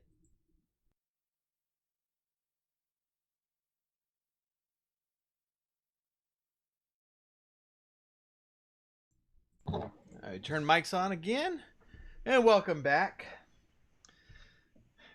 So where we left off, y'all are walking back inside from the backyard, and the deputy is there waiting for you, and he's kind of looking. He's like, "Y'all find anything interesting?" Nope. I shrug.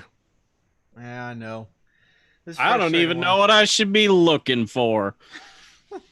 Me and you both, brother. And so y'all he starts heading for the front when you hear kind of a crack above you, and as you turn, this light overhead over the fireplace just suddenly falls. It's a hanging light, and this light just suddenly falls from the ceiling to the fireplace, and it hits the fire poker thing when it falls, and that just kind of spins it off, and it flies across the room and embeds itself in the wall right in front of the deputy, and he just kind of scurries back and like, "Whoa, what the hell?" Say careful. Like I said, you can stream it online. You don't need to listen to it live. It's fine. let's get. Are y'all done? Let's get out of here. Goodness. I don't Like- want to be in here another minute. He still goes out and he kind of looks at the guards like the fireplace attacked me this time, and they'll start heading out to the car. And So before we go in though, like, is the guy still standing at the door? yeah. So I'm gonna ask him if he's seen any kids whacking off. He goes, "Oh no, sir, I wouldn't allow that here." Good. I would like to ask him, how often has the house almost killed him? Almost killed me or tried to? Tried to kill you. 20. Came close, only once. Okay. That you was hear the any sexual that voice? was the attic stairs. Came down, tried to hit me on the head. I see. Can we ask him to show us where? Sure. So we're gonna go back into the house. Sorry, Myron. Why are you doing this to me, Norman? You can just stand behind me if you want. And with a look of fright, he does. Like, I am terrified as hell.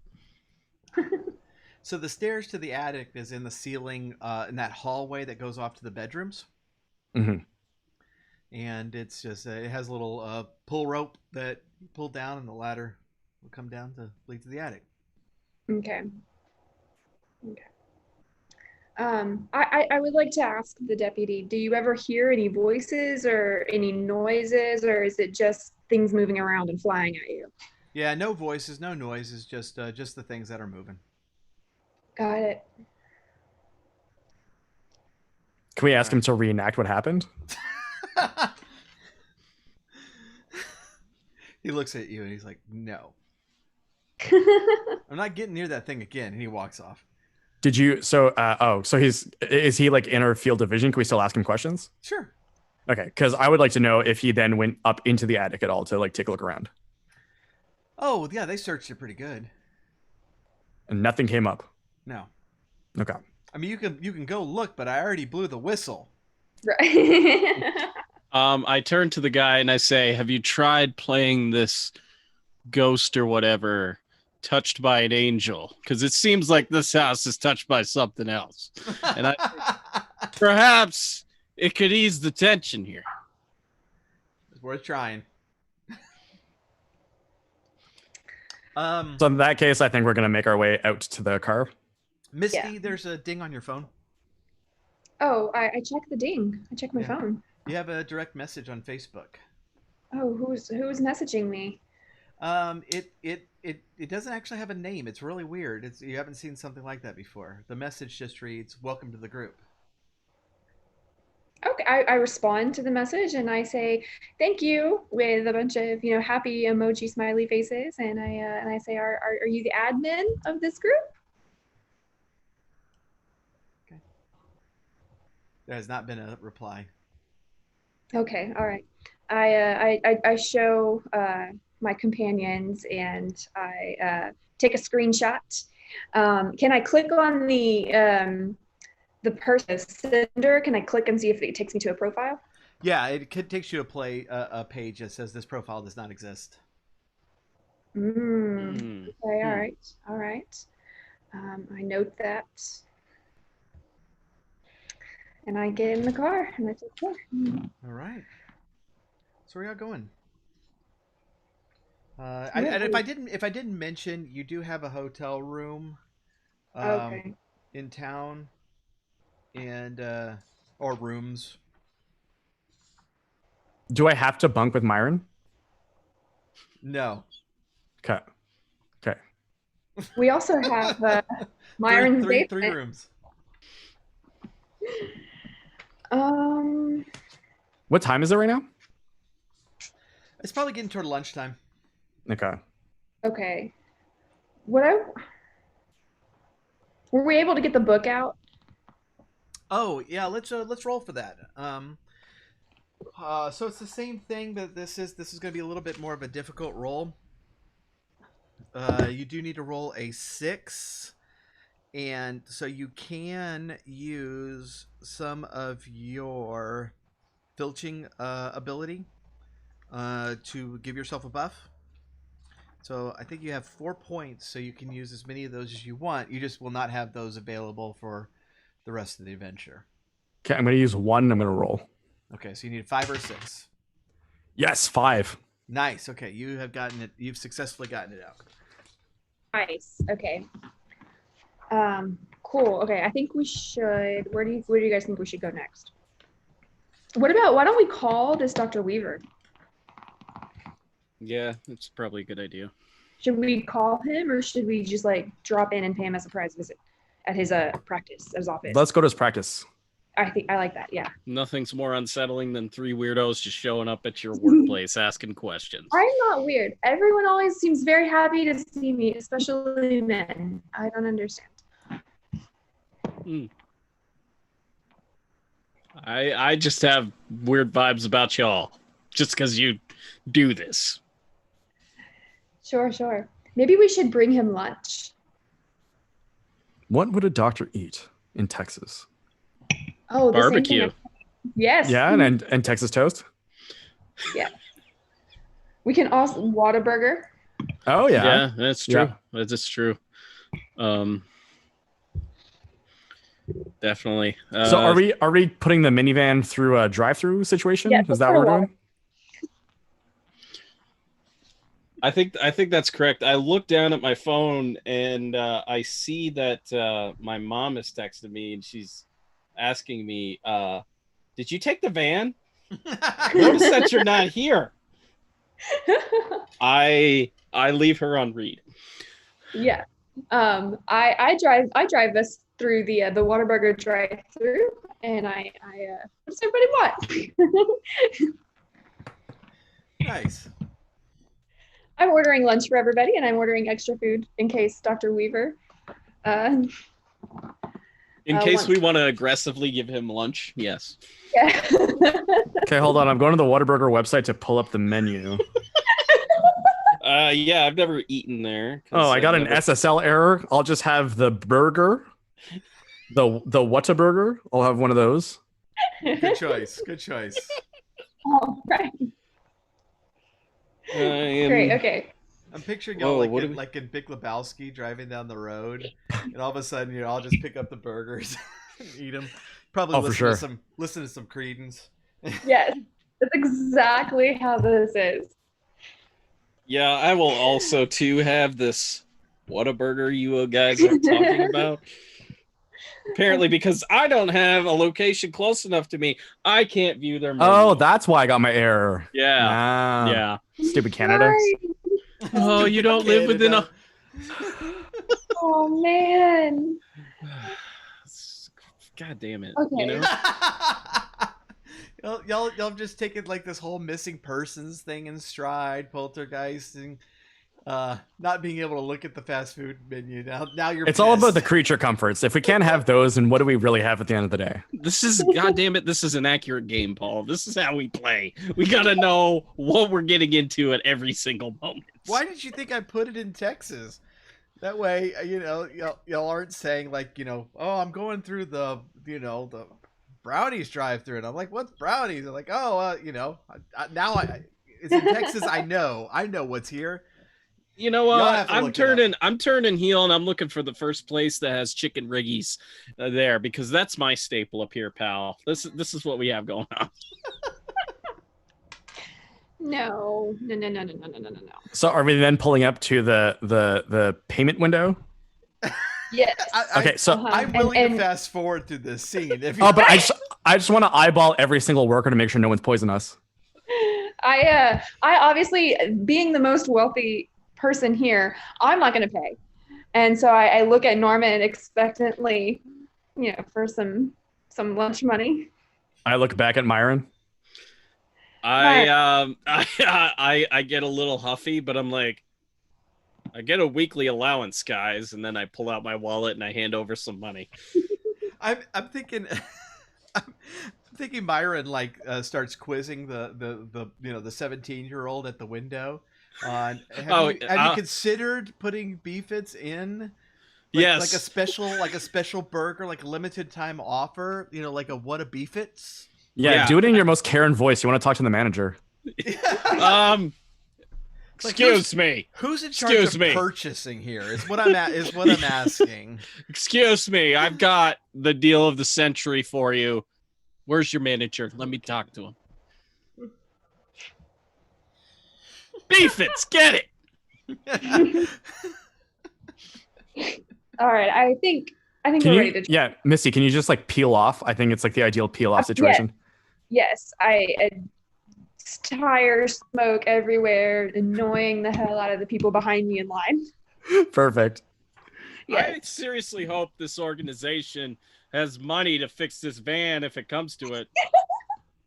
Your van will be fine. that begs to differ. All right, I'm now driving us to Dr. Weaver's practice. I am eating in silence. We get in, and we're just gonna take all the Whataburger in with us to the doctor's office. I think Norman here is going to be the only one that isn't eating, so he's just going to be awkwardly sitting there, just eyeballing the situation. Yeah.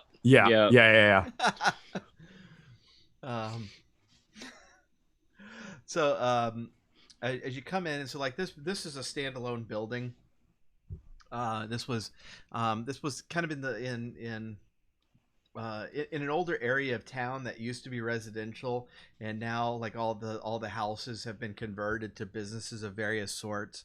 And so this is a standalone house that has had like a little bit of a parking lot put in. At the end they have a little dumpster there, and the building itself is older but really well maintained. It looks like they've completely remodeled everything. You walk in, it looks very, very professional. The receptionist is there at the computer, and you can see that she has a bag of Whataburger beside her, and nice. And she was like, well, hey, what can I do for y'all? We would like to speak to Dr. Weaver, please. Oh, okay. Do you have an appointment? Oh no. But we were told that he would want to see us. Okay. Well, who should I say has come? My name is Paul Smith. And then I also mentioned that Sheriff South has mentioned that we should come see him. And I actually name dropped the Sullivan name. I turn and I name drop myself, and say, perhaps you've heard of me. I wish there was a luck roll in this game.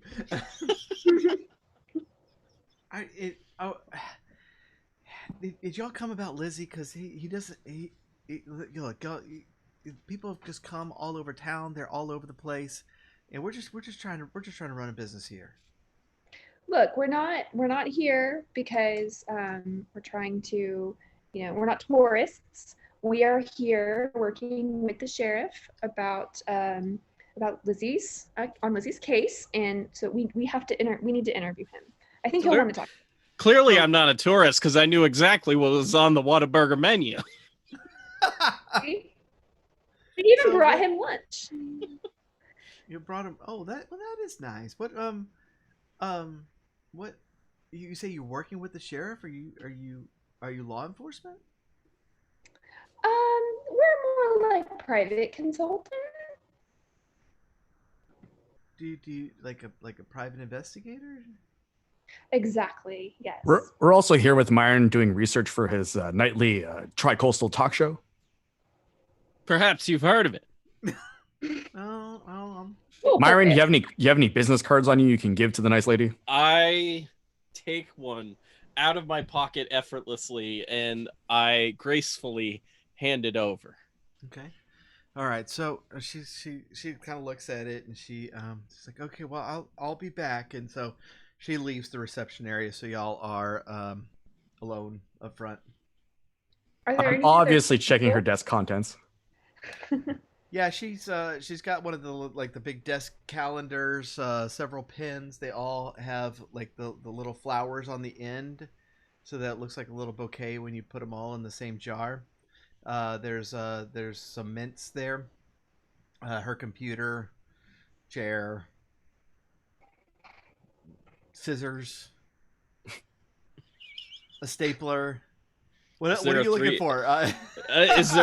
Is there a 3-hole punch? This is No, important. no, she's got one of the 2-hole punches. Oh my god! All right, I'm filching the stapler.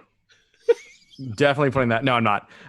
So is there anything of interest in the calendar? Like, can Misty and I just take a picture of it with her camera for like, or for our phones for like later like consumption to see if there's anything there? Yeah, but it doesn't look like it's personal use. Like she's got like the holidays labeled. Okay. And she like outlines the day with highlighter. And Oh, so it's not like the doctor's calendar. No. Oh, okay. I don't care. I delete it. So yeah, you imagine that they probably put in the and I turn charts to and Norman stuff and I turn to Norman and I say, not very efficient of you. I stare off like 1,000 miles away, just 1,000 miles away. I kind of holler to the back and be like, this Whataburger's getting cold. And I knew what was on the menu. It's just gonna be a minute because he's on the phone. Can we see what's on the computer screen? Yeah, she's got kind of got the day's appointments there, and it does look like kind of up to date software where Yeah, is there like a CRM or something like a database? Can he hack into the mainframe? Well, no, because maybe what we can do is send Norman in there to sort of like look at the computer, and then have Myron and Misty kind of like use some razzle dazzle to distract them. Well, I did take points in flirting, so. Yeah. The question that is if the calendar is on the screen on the computer, does he have an appointment right now? Or if we barge back in there, will he be with a patient? Oh, yeah, it's a good call. Yeah. No, he does not have an appointment right now. Okay. But yeah, you can. I mean, you could. You have data retrieval skill, and so you are familiar with this software and could navigate it pretty easily. Okay, so do you want to try and distract the doctor and the receptionist, and then like I'll see what I can find on both Sarah and Elizabeth Sullivan super quickly, and then take quick pictures of that? Okay. Do you want me to just kind of walk back there and start talking to them and keep them from coming back to the... Yeah, exactly. So if you can buy me some time, and then maybe you and Myron could do like a routine or something. Okay. All right, Myron, let's go. Let us go and charm them. Yes. Yes. Okay. Let's take the Whataburger. Yes. All right. All right. I guess there's a door that goes back there. Yeah, there's a little hallway, and she's in the hallway, kind of at the end, and there's a half open door that looks like it's an office back there, and she kind of looks at y'all, and she's like, "What? It just be a minute. Y'all just wait up front." Listen, this food is getting cold. This food is getting cold, and the only thing it is missing is some beefits on it. If it had beefits on it, it would be so much better. But listen, you don't want this to get too cold. I mean, you got to eat it soon. And to be honest, I'm starving. I'd love to share a meal with you guys. Beefits? I used to love those things. I thought they went out of business, though. No, we're back. We've been back for a few years now. My parents own the company. You're the Beefits guy. I'm the Beefits guy. Yes, absolutely. That's so cool. I used to love those so much. And so y'all are going to go on. We'll go back to the computer because I don't want to flirt with you. So you can't find Sarah in there. Okay. You do have the file for Elizabeth. Okay. And so as you are picking through it, you notice that in the last several weeks, she's actually been in there quite a bit because she was diagnosed with very advanced lung cancer. Okay. And she was referred to Houston for treatment, but in the last couple of weeks, she decided that she didn't want to go through with it, and she was just going to accept it, Okay. and live her life. And so she's been in there several times for checkups since then. The last one was probably about a week and a half ago. Okay. Is there emergency contact info? Yeah, and it seems super old because it's actually Sarah. Okay. So maybe then in that case, like closing back the file, I go join them in the doctor's office. Yeah. So so the doctor does agree to see you. If yeah. And so you walk in, and Dr. Weaver is a big dude, and he's not necessarily fat, just like built, and he's well over 6 feet tall and looks like he could lift a truck, and just got this like low booming voice. It looks like a really, really nice guy. Short, dark, curly hair, and he's leaning back in his chair, and he's like, so Sheriff Sal's working with you? That's right. Yeah, we've worked with him in the past. He has asked for our expertise in this situation, so we're just kind of following leads because he's very, very busy. Well, what kind of expertise do you have? Y'all like missing person? Yeah, something like that. We're called in when it's a non-traditional case. All the traditional methods of investigation have, come to dead end, which unfortunately has happened here in Lizzie and Sarah's cases. And so we're trying to see what we can find out about what's been going on in Elizabeth's life before she disappeared. Oh wow, okay, yeah. So as you start chatting with him, and he's warming up to you a little bit. This is the office is pretty warm and kind of inviting, and it's it's got like these dark bookshelves, like this cherry wood bookshelves, along the back wall, and he's got this matching desk, and really warm lighting and everything. It looks it's like very comfortable. The chairs are really nice, and you kind of sink into them and lean back a little bit, and it's just very, very cool cool office to be. I ask him who his chair guy is, seeing as how I want one for my basement. Oh yeah, I got these from Franklin Furniture. What, about a couple miles in town? I know where I'll be going later today. He also laughs at that, and just saying, so yeah, what can I tell you about it?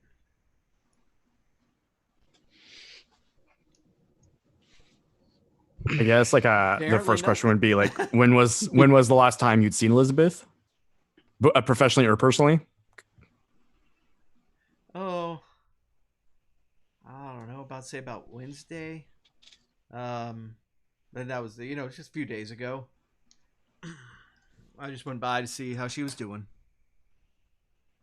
And what was she like? I know they have patient doctor confidentiality, but we're just trying to figure out, retrace her last couple of days here. She was she's still upset. Can you tell us about what? I think that over 3 years she never gave up searching for Sarah. But when that podcaster came to town, that thus taken guy, he kind of reignited some hope. You know what I mean? It's like, wow, somebody's paying attention now. Sheriff's Department's long stuff given up, but now somebody was looking into it again, and she had hope. And when they let her know that they were giving up too, it crushed her. Did Mr. Parrish ever come talk to you for the podcast? Oh yeah, sure. Yeah. I mean, yeah, we've chatted. We chatted a few times. He's in town. I had dinner with him last night. He's in town somewhere. I'm not sure what he's working on today, but he's in town. What kind of guy does he strike you as?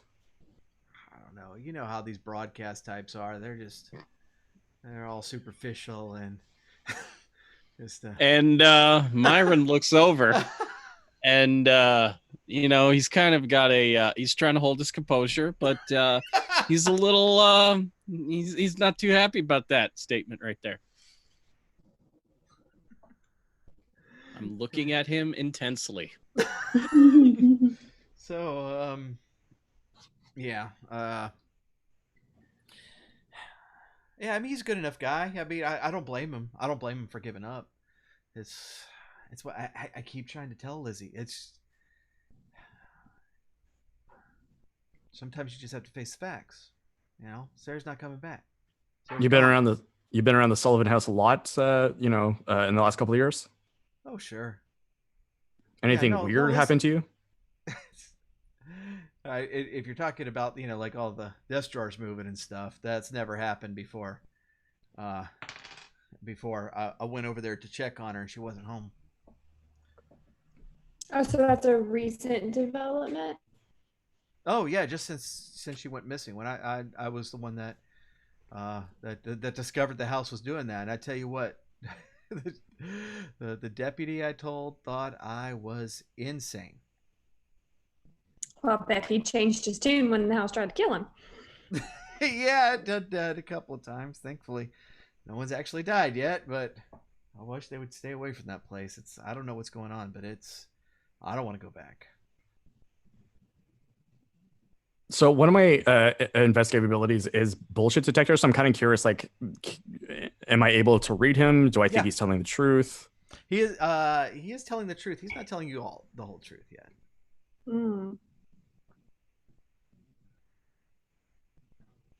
I'm still seething with anger. and yes, channel, there's a skill in this game called bullshit detector. It's amazing. I don't have that skill, so I guess I can't tell, but right. Okay.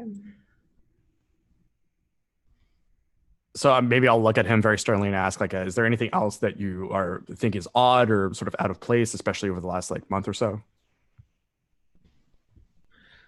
No, not really. I mean, besides the podcast crew, I say crew, it's just that guy packing up and leaving. It's been pretty quiet around here. We left. So I can't remember the receipt on the hardware store. Did the hardware store have a name? Yeah, it's like a Home Depot or something. Okay. Or something. Let's make it something, because I don't want Home Depot to, it's like, hey, Home Depot carries a bunch of stuff you can combine into bombs. Well, yeah, Home Depot, arsonist's #1 national choice. Oh, good. Yeah, we're not gonna for the purposes of this podcast. Parody.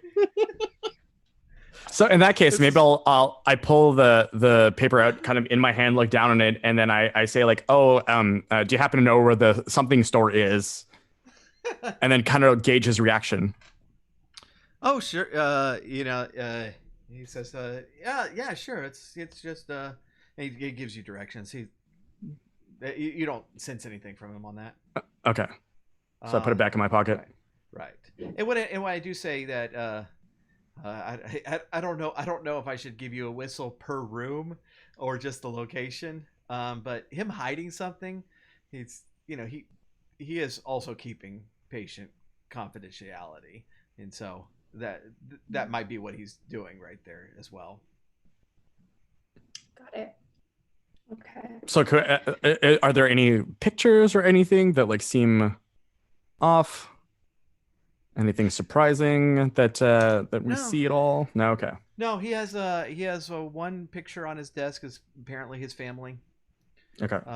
Because he's in it, and there's a woman there with children, and so he may have photoshopped himself in there, but that's weird. You don't know how these people are. What's your photoshopping ability like, sir? People get lonely, you know? Yeah. Gotta have hobbies. So in that case, I motion to Misty and Myron like, oh, we've got to get to our next appointment. Like, let's get out of here. I'm not even done with my Whataburger.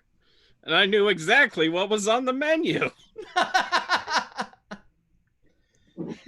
Good job. An out of character question. Did we or did we not hear the flute for the doctor's office? I kind of want to say for the room. Okay. Is there a flute for some and flute for... Yeah. I probably shouldn't say that. Okay. There's stuff you can learn here, but as far as like critical stuff for the moment, okay. You got what you need. Okay. All right.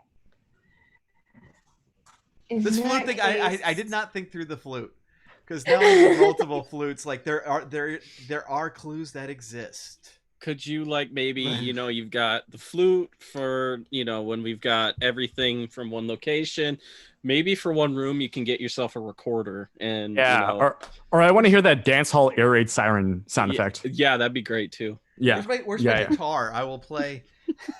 Let me see. Okay. All right. We'll play if there's a critical clue you've missed, we'll do Van Halen. Okay. If there's an optional clue you've missed, Dire Straits. Okay. Once you have everything, we'll just jam out on Smells Like Teen Spirit. Well, I mean, it would be fitting to play Running with the Devil, because the game we're playing. I do know how to play that. So there we go. There we go. Work. Dire Straits. I request Sultans of Swing, please. So, all right, I guess let's reconvene in the waiting area then in that case. Yeah. And then wait for a musical cue.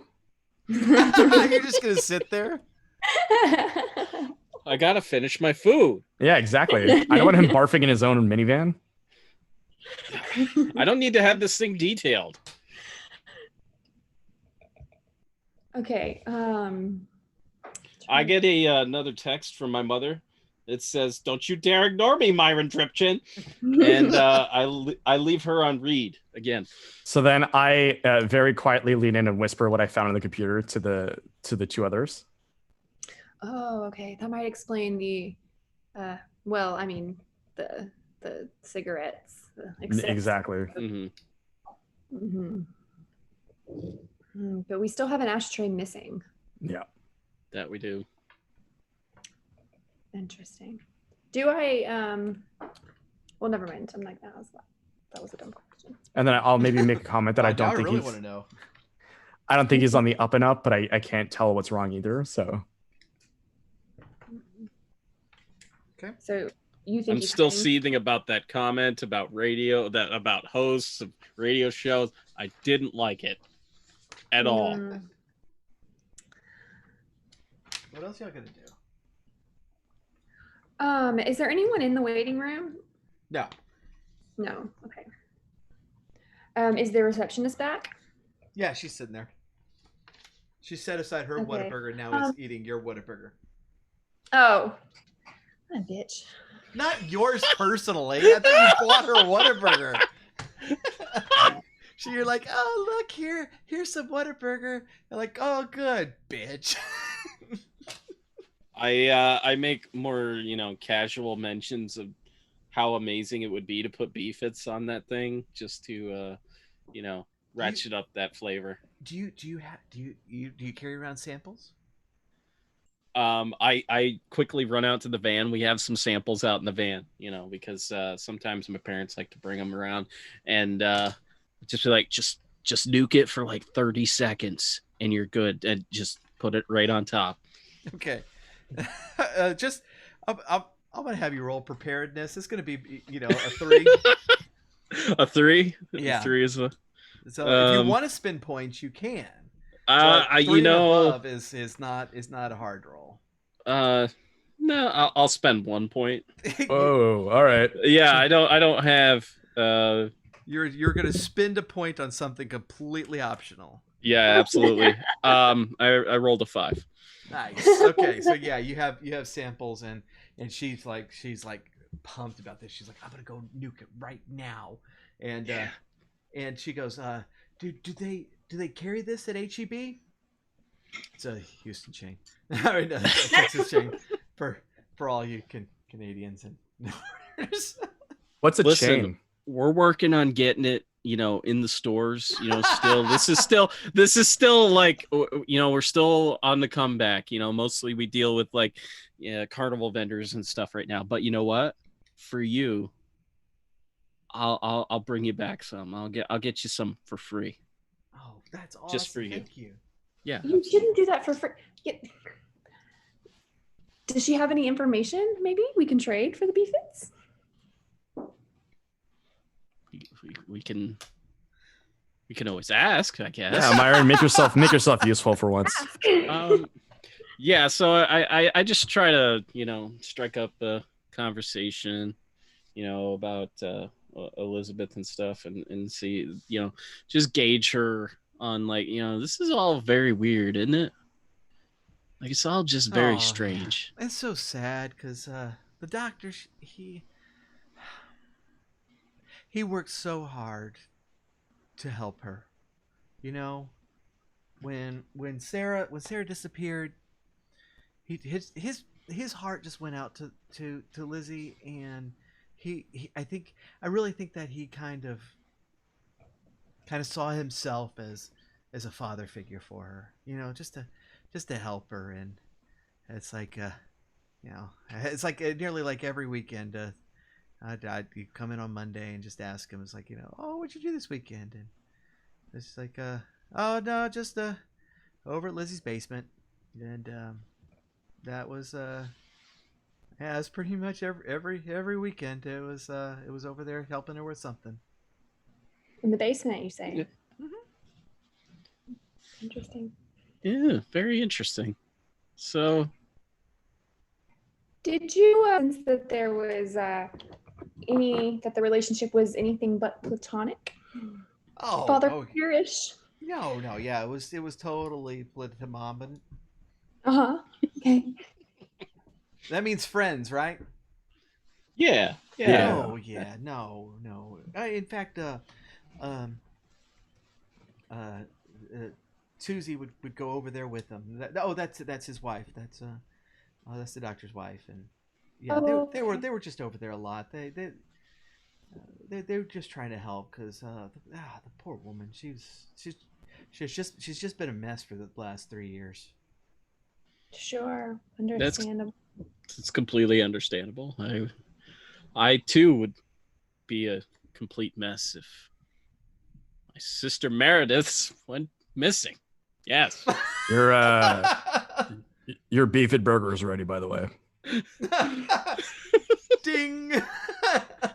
So, like, I go over to the microwave I pull it out, and I put, it's special touch and be like, do you have just a tiny bit of salt? Just, you don't need much, just a little bit. Yeah, she has salt.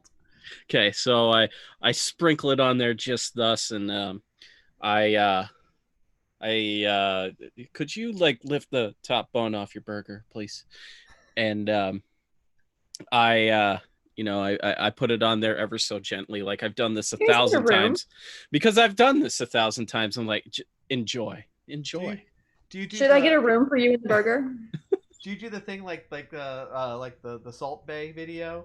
Where you like bounce it off? Yeah, you like oh yeah. I'm just like, and just ever so lightly, just a gentle touch. The nice thing about beef, it's you don't need a lot of salt. You just need that tiny bit to get that tiny bit more out of it. But I hope you enjoy it. Not a lot weirds me out these days, but that weirded me out. You've been weirding me out this whole time.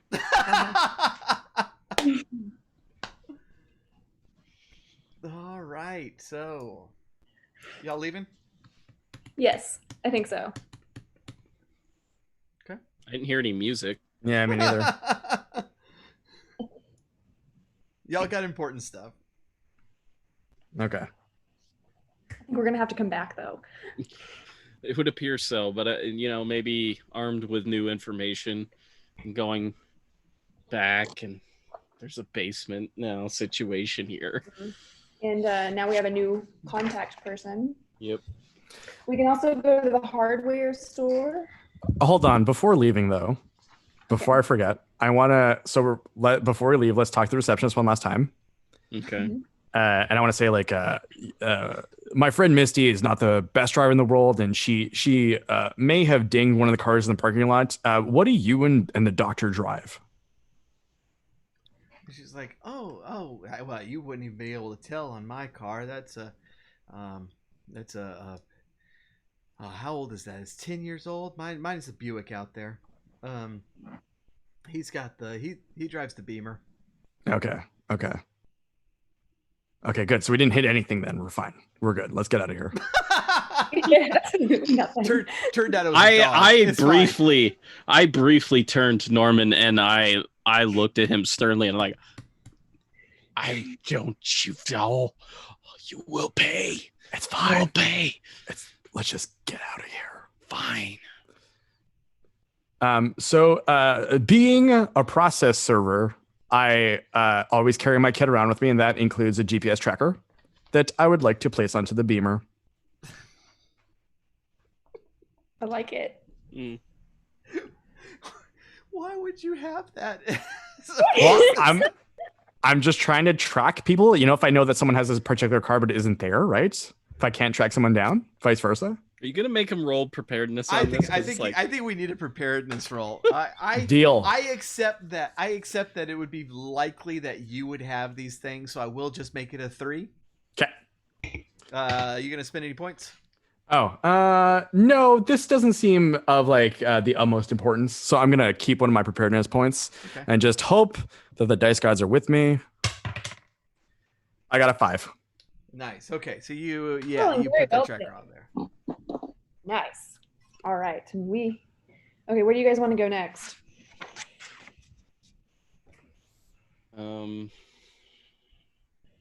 We can go. So a suggestion: if the hardware store has any surveillance footage from the date and time of the receipt. Yeah. Let's do that. Yeah. Okay. All right. So you drive out there, and just to kind of shorten a segment that is not going to give you any clues, if they don't need to save it, they delete their footage weekly, and so it's already gone through the cycle. I lecture them intensely about my streaming service and how it's easily storable. Can we ask around to see if anybody ever recalled? Is this kind of an odd assortment of items? Maybe somebody would remember. Sure. You draw a lot of very suspicious looks, and the manager starts tailing you. Very obviously. I pick up on this and I try to engage with the manager and just shake his hand. Hello, Myron Dripchin here. I don't know if you've heard my program, Tri-Coastal. Okay, what do you but what are you people doing here? Are you buying something? We'd like to. Yeah. What would you absolutely like to buy? I can help you find it. I actually list off all of the items that were on the receipt, and I say we're looking for those things. Okay, that's super weird. Right? But yeah, they're right over here, and then he proceeds to spend the next 15 minutes show you each individual. I was gonna say like super weird, and then they're like all in one space. Like the flamethrower special. Yeah. I didn't realize the aisle bomb making. I didn't realize you had such an aisle. As he's like showing us this, I'm like, are we the first people to ask for these exact assortment of items? Yeah, that's why we carry 50 of each item, because you're the first person ever to I don't like your watch tone. Drano. I don't like tone. sir. Okay, well, that's nice. So, are y'all gonna buy something, or y'all? So far, y'all just been harassing my staff here. So at this point, I pull out my fake badge, very casually take it out of my pocket, kind of show them, and then put it away and say, "Listen, like we don't want to make too much of a fuss, but there have been reports of a lot of people buying this kind of stuff in the area. We just want to know from your end whether or not someone has bought these particular items in the last week or so." And I like pretend to play good cop, bad cop here, and I just say, "Down, Norman, down." You know, I'm gonna let you use your cop talk skill. Yeah. Just to sound professional enough that he buys that. He's like, oh, I'm sorry, I didn't realize y'all were police officers. You should have said that instead of the whole weird, tri-county thing. That's kind of weird. It's called Tri-Coastal. Remember it. And he takes out a business card and hands it over. So is the minivan just beef-it samples and like your business card? Like just boxes and boxes? You never know when you can find a new customer. We're not in a lot of stores right now. You can really only get it online, but I'm doing what I can for the brand. I got to get back into Will. How long did those keep in the back of the van? What, you think we just leave them sitting in there like I weeks on end? Yes. No, I load it up every day for my parents. Gotcha. Okay. All right. There's nothing weird about that at all. I don't even know. Do you also keep like boxes of salt? Sometimes. Yeah. Depends. So I'm gonna look back at the employee and ask him what's up. Like if he can actually answer the question. Having a whole conversation in front of him. I mean, look, I don't know of anybody who bought like all three of these items at once. Do you have like a, someone in mind? What are you looking for? Well, should we hand him the receipt? We could. Yeah, I've taken a picture of it. So. Okay, let's do that.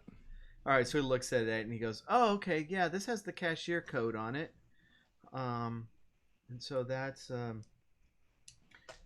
Pam. Actually, she's over here." And so he'll lead you over to Pam. And it's like, "Hey, Pam, do you remember selling these three items to anybody?" And Pam will answer. She'll kind of look at it and it's like, "Oh yeah, that was that lady about a week ago." And did she'll basically give you a description of Elizabeth. Okay. Was she with anybody? Not that I remember. Okay. All right. Well, that kind of didn't lead very well anywhere. I told you at the beginning of this that I would be really quick at a location that didn't have any clues at all. And you proceeded to question everybody anyway. You might be lying to us, Paul. We don't know. Yeah. You can't totally trust the GM in anything. Yeah. Come on. Sorry. Hold on.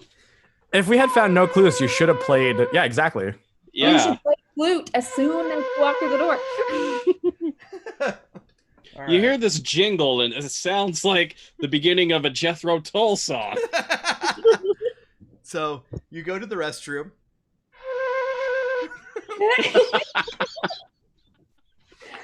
Okay, well, all right, that was a waste of time. All right. So we are getting a little long in the day. And so it's still daylight, but we're getting kind of mid-afternoon.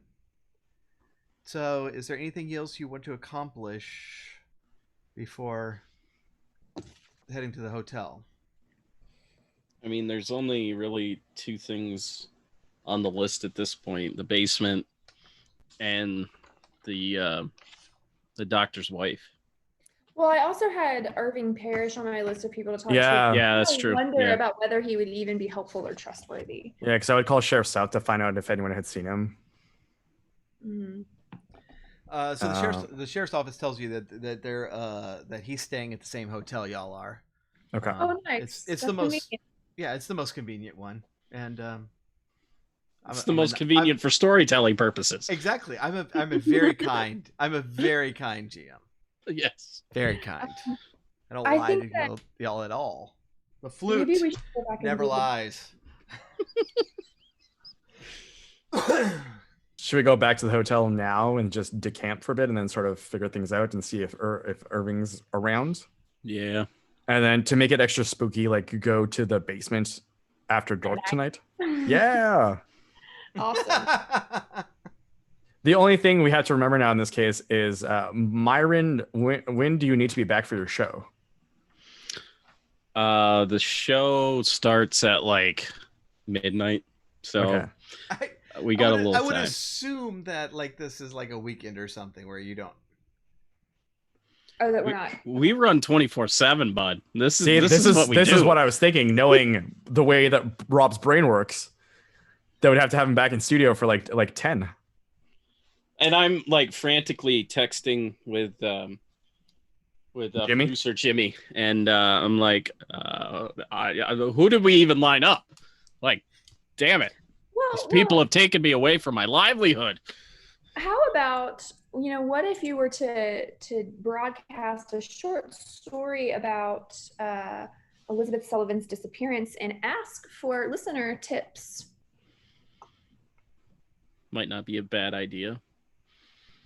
So let's go find the podcaster and then we'll all head over to the studio. We can have, I don't know how long his shows normally run, but yeah, we could do that and then check out the basement. Yeah. And then get him more Whataburger. Absolutely. I know what's on the menu. You need to learn that menu. All the items. I know what's on it. AM, PM. Okay, so let's head over to the hotel then in that case. Okay. All right. I peel out. Could you please stop doing that with my mother's car? So this is a very like a not a chain hotel, but very simple simple hotel. It looks pretty nice. The person in the front who seems to kind of just be doing everything introduces herself as Steph Robertson, and so she was like, "Oh, welcome, y'all. I think I recognize you. I think I know exactly who you are." And I brighten up a little bit, and I just get really cheery all of a sudden. Yeah, because we have 3 more guests who have not checked in yet. So that'd be Myron, and she points to Norman, and Norman pointing to Myron, and Misty. I deflate instantly. I say nothing and shake her hand. I inquire as to which room Mr. Parrish is staying in. Oh, are you one of those people? Is that why you come? I should have known. We've been more busy these last couple of days than I think we ever have been before. No, you misunderstand. Parrish is expecting us. Oh, well, then he should have told you where his room was. But I'm not going to give you that information. He's not the smartest person. Well, that's actually true. Yeah. I don't know. Could I don't know. So, Misty, do you want to try flattery on her? Because this is your only skill. I will try flattery. Well, it doesn't work. Aww. What if I flirted with her? He's normally been taking his dinner in the dining room here, so you'll probably see him a little bit later. But look, and this goes for y'all too. If somebody comes here looking for you, I don't know if they're your friends or if they've come to whack you. Listen, that's never everyone is Myron's friend. Remember that. She looks at you real seriously. She's like, "There's never been a murder here," and then she just walks off. Wait a minute. Excuse me, ma'am. Yes, I'm showing you to your room. Come on with me. and, No. she's like lugging like your like one suitcase you probably brought because no one came prepared. And it's like, come on, I got you right over here. Is this filled with beefits? We'll give you some. How if did you think know? about what happened here.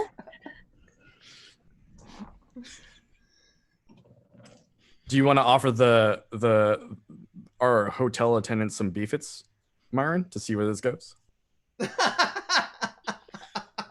It can't hurt at this point. That does not count as flirting. Oh, come on. But all right. Like, hey, would baby, you like a would sample? you like? I got what you want right here.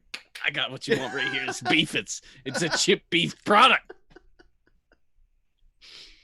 Would you like some? Oh, she's like, oh, I remember those. I never really was a fan.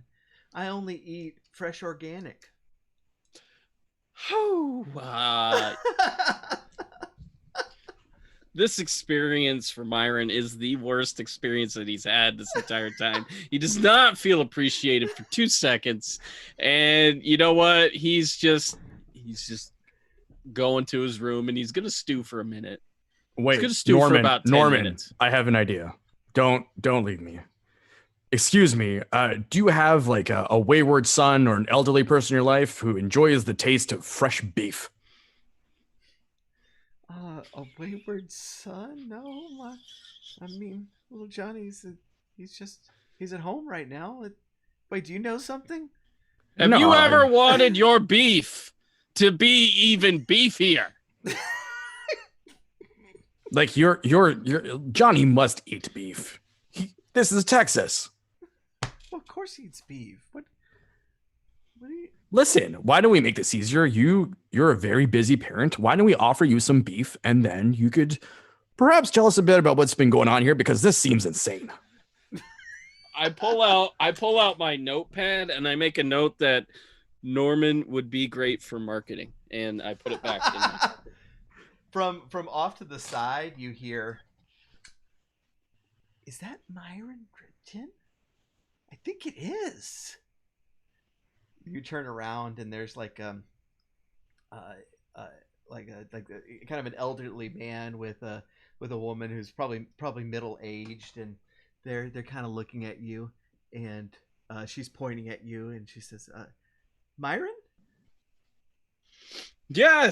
Yes, hello. Always great to meet some fans. How are you? Oh, I am such a big fan. I love this stuff. I mean, we came over here because like you, I mean, obviously, like you, we're huge fans of Thus Taken, and it's so cool that you're here and you're checking it out too, and you're investigating because, oh my goodness, you are. Look, don't tell Irving I said this, but with you on the case, I think we could break it. Irving's fine. He's been doing a good job, but Byron's here. This is so cool. Oh, that is so sweet of you. So sweet of you. Yes, we're gonna crack this thing wide open. Oh, that's so great. So, okay. So, where have you gone? Where have you gone so far? What did you find out? What do we know? What do we know? I can help. Oh, I'm sorry. I forgot to introduce myself. My name is Greta Weiss, and this is my friend from from the Facebook group. We both came in together. That's I'm sorry, Harry Van Dyke. So I'm going to immediately go onto Facebook and just kind of check out their profiles, see if I can find out any information about them. I'm going to. I'm not really going to give up anything to them at this moment because I don't really know them. I don't know jack about them other than they're part of a Facebook group, but I'll try to like fish them for information. So like What do I tell him? I tell him that, you know, we were over at the Whataburger and we found some clues over there. I know their menu. And I just kind of like I just try to throw them off the what we found, because we don't really want to give up anything to them. But you know, what have you been able to find out? Have you been able to find out anything? Do you know what we do with our Whataburger? No, what? We put beefits on it, and then my for 30 seconds. At this point, Misty and I take 5 feet back, and I open my phone and take a look at the Thus Taken Twitter feed to see if there's any information at this time, to see if it's sort of pick up to figure out where Irving's been. Irving is horrible, by the way, on social media. So there is a Twitter feed, and it's not even every episode he announces, but like when he remembers, like every 3 episodes, he's like, "Oh, by the way, the new episode and the last 2 are out," you know. And so he's really, really bad at it. Is there if I check his follower count, is there anyone that pops out? You will see Harry Van Dyke.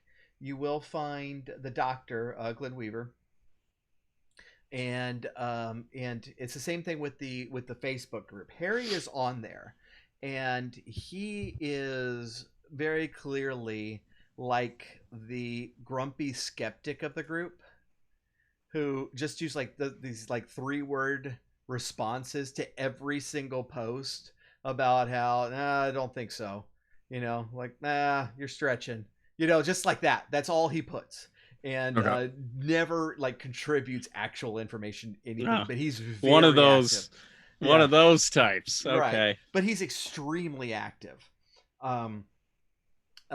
You do not see Greta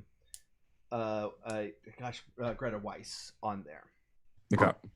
I would like to make a Facebook post. Okay. And I'm gonna make it out like it's like an announcement, and I'm going to announce that there is a fan meetup for the show tonight at the hotel that we're all staying at, where some new information will be announced, and see if we can get some people to show up at the hotel. Okay. Harry immediately responds. You see him like pick up his phone and respond. And he goes, "I know, I'm standing right here." Like, and while you're actually doing that, your messenger dings again. Oh, who is it? It's the same profile does not exist person. Like the same thread? Oh, I'm sorry, what was that? On the same, like in the same message thread, or is it in Messenger. It's a direct message. Right. So is it like in the same conversation? Oh, like from when she put in there, "Welcome to the group" before? Yes. Yeah.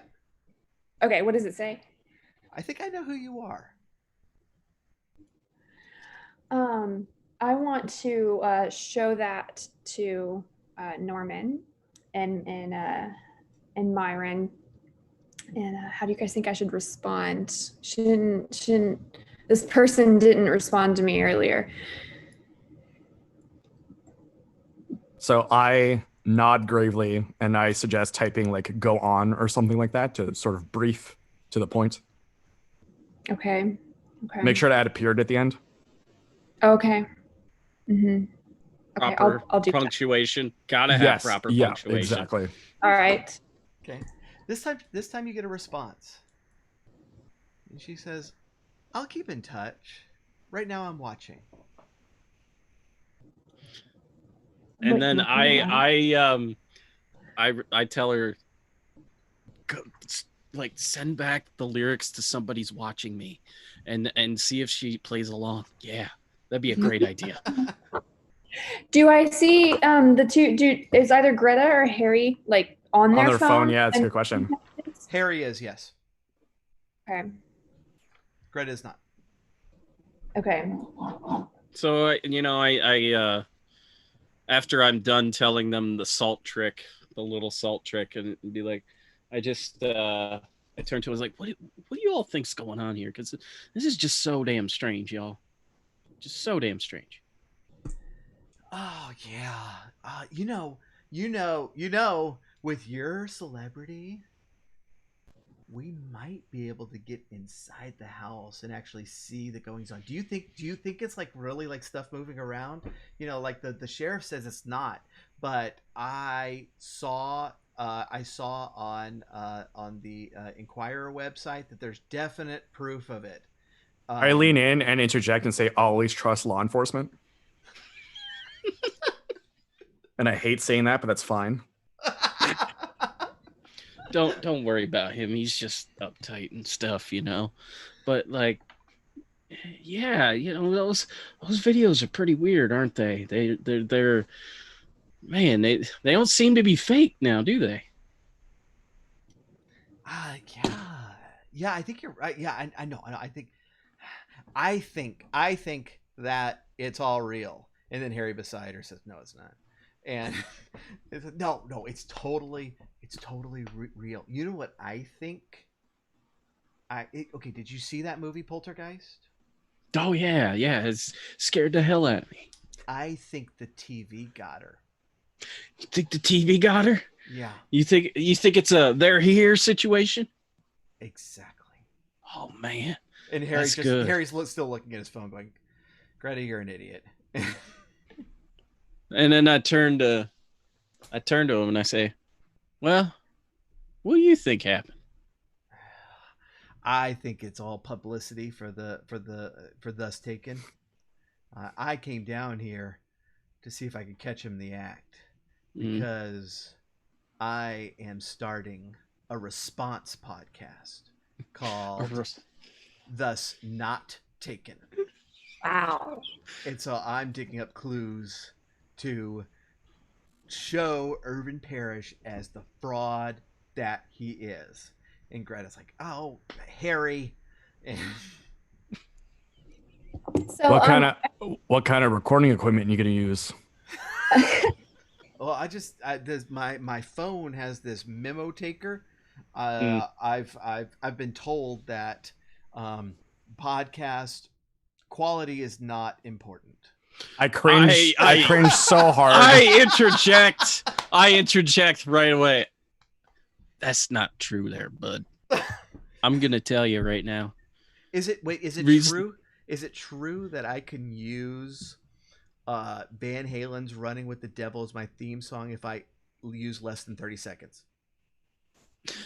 No, they'll sue the hell out of you, son.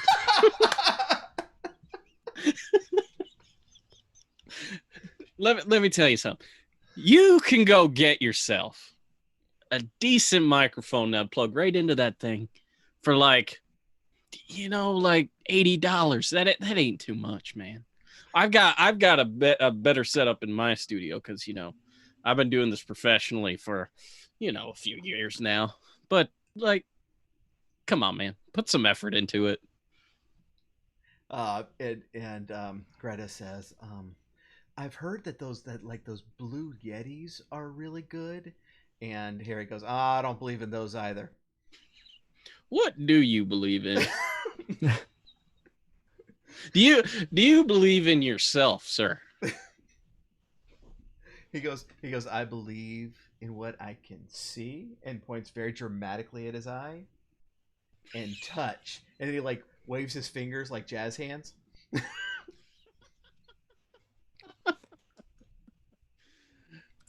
Well, so I can understand. A podcast about Irving, eh? Yeah, I think he's trying. I think all of this is just publicity. And what's really sad is, Elizabeth's been in our group for as long as from the day we started it. When he started investigating this, she was there before I was, and she really believed in him. She really did. And I tried to warn her that this man, he's not what you think he is. Now, maybe I should have made more of an effort. But What are there? Do you have any like specific evidence about this? well, you know, I mean, he's saying that there's like, you know, like pins flying around the room and stuff. What other evidence you need?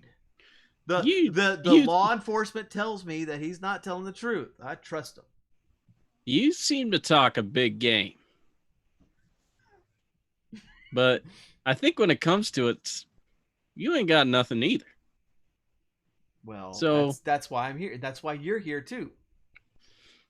So what? You think I'm gonna prove anything? You think I'm gonna prove anybody wrong? I don't think so. Listen, if what are you doing here then?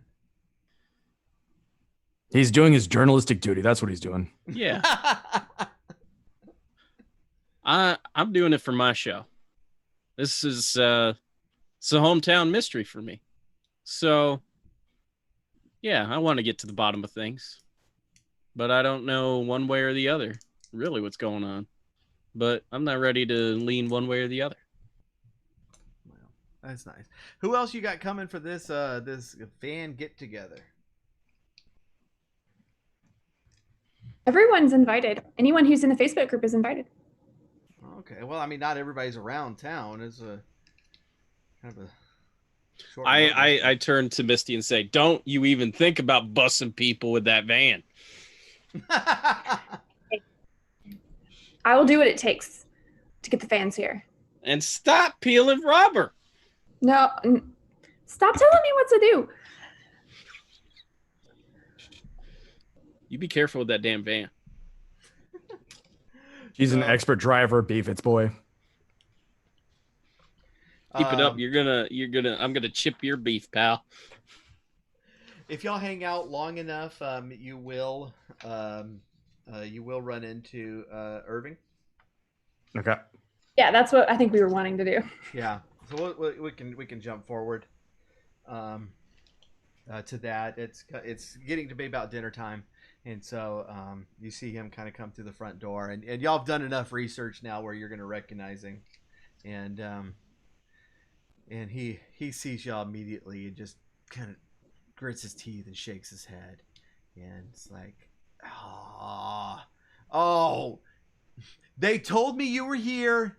I didn't want to believe it. I thought that you would have like the professional courtesy to stay off my case.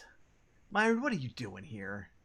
Stay in your own lane. This is my story. This is my show. Myron, give him the card. This is my hometown. Ain't nobody gonna chase me away from anything here. This is above you and me now. This is more than just downloads, pal.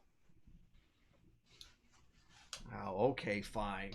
I thought I saw a trail of beefits leading out the back door. Why don't you go follow it? Pal, I'll chip your beef right here, right now. Do not start with me. What do you think you're going to accomplish here? What do you think you're going to accomplish? Let me. What do you think you're going to accomplish riling up all these people? I'm not trying to rile up anything. I was here. I was trying to find out what happened to that woman. You seem to have done a pretty bad job of it, sport. I'm not going to lie. You know what? That's not entirely untrue. How's that three-headed alien baby you were on about the other week? Hey, pal, I got downloads from that. I got sponsorship deals coming in. I seem to be better at this than you. You got sponsorship deals that's not your parents? Because I got to tell you, I have a code at Audible where that's good for one free download. A code from Audible, huh?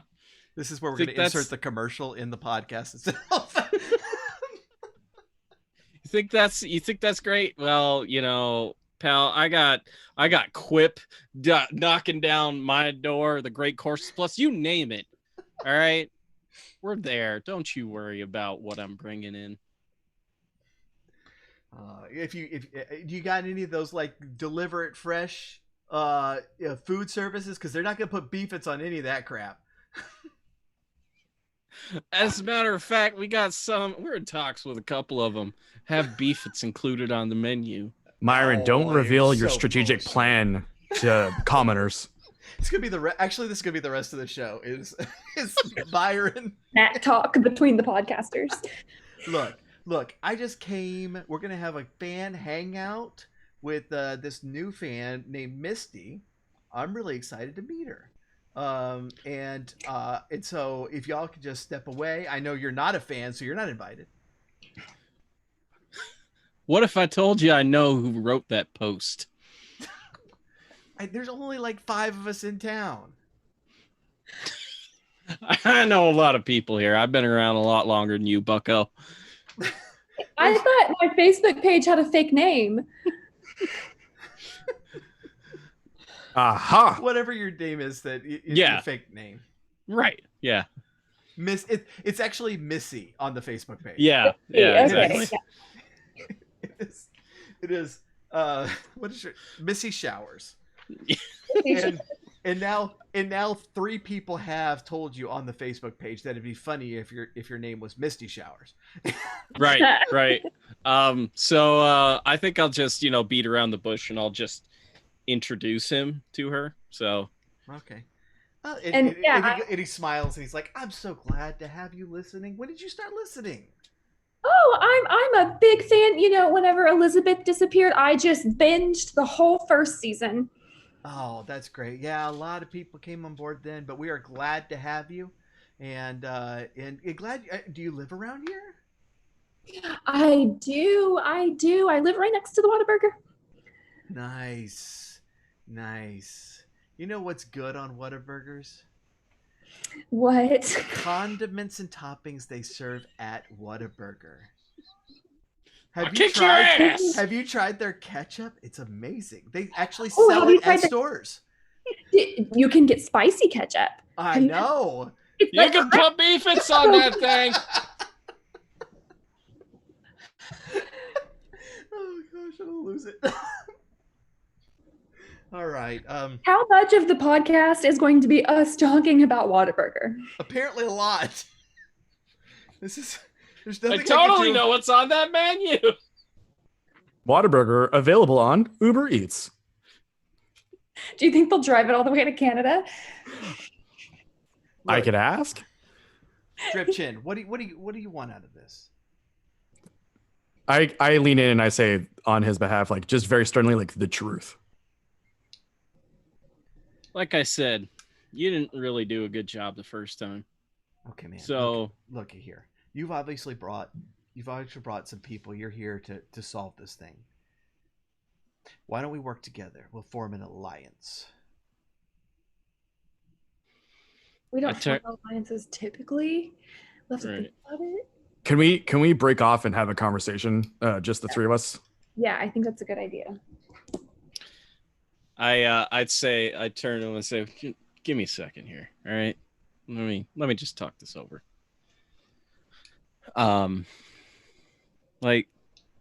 Does he really even know anything? Like, he did such a bad job the first time. Like, do we think he really knows anything this time? Well, here's something I've learned about bad investigators. They usually have the information in front of them. They just miss it. So he might have clues, even if he hasn't realized they're clues. Jen, I feel like you're talking about him, but are you actually talking about Rob and I?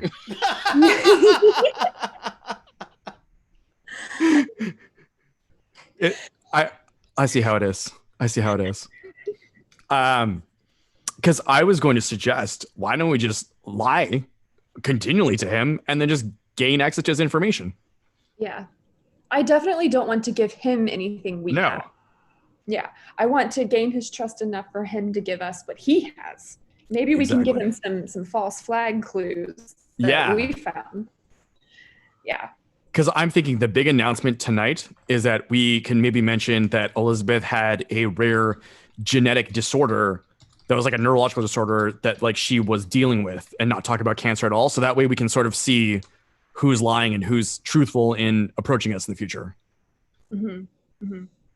Okay. Or that, or like a sighting, like we Oh, Sarah or Elizabeth, yeah. and see like see if we can ferret out any. Oh, that's a good one. And then maybe like we'll, if you want to open up the map on your phone, we can maybe like look at all the towns that are there and sort of like pick one that hasn't been used, like that doesn't have a pin in it, and just sort of say, we heard she was sighted here. Right. Give a false location. Yeah, yeah. Mhm. Okay. All right, so we turn back and I won't shake his hand, but I'm like, let's do this. Let's do this together then. Okay. This is what I want. Okay. I want what we'll both, whatever we find, we release on the same day. And you give credit for me for helping. I give credit to you. That's fair. Okay. All right.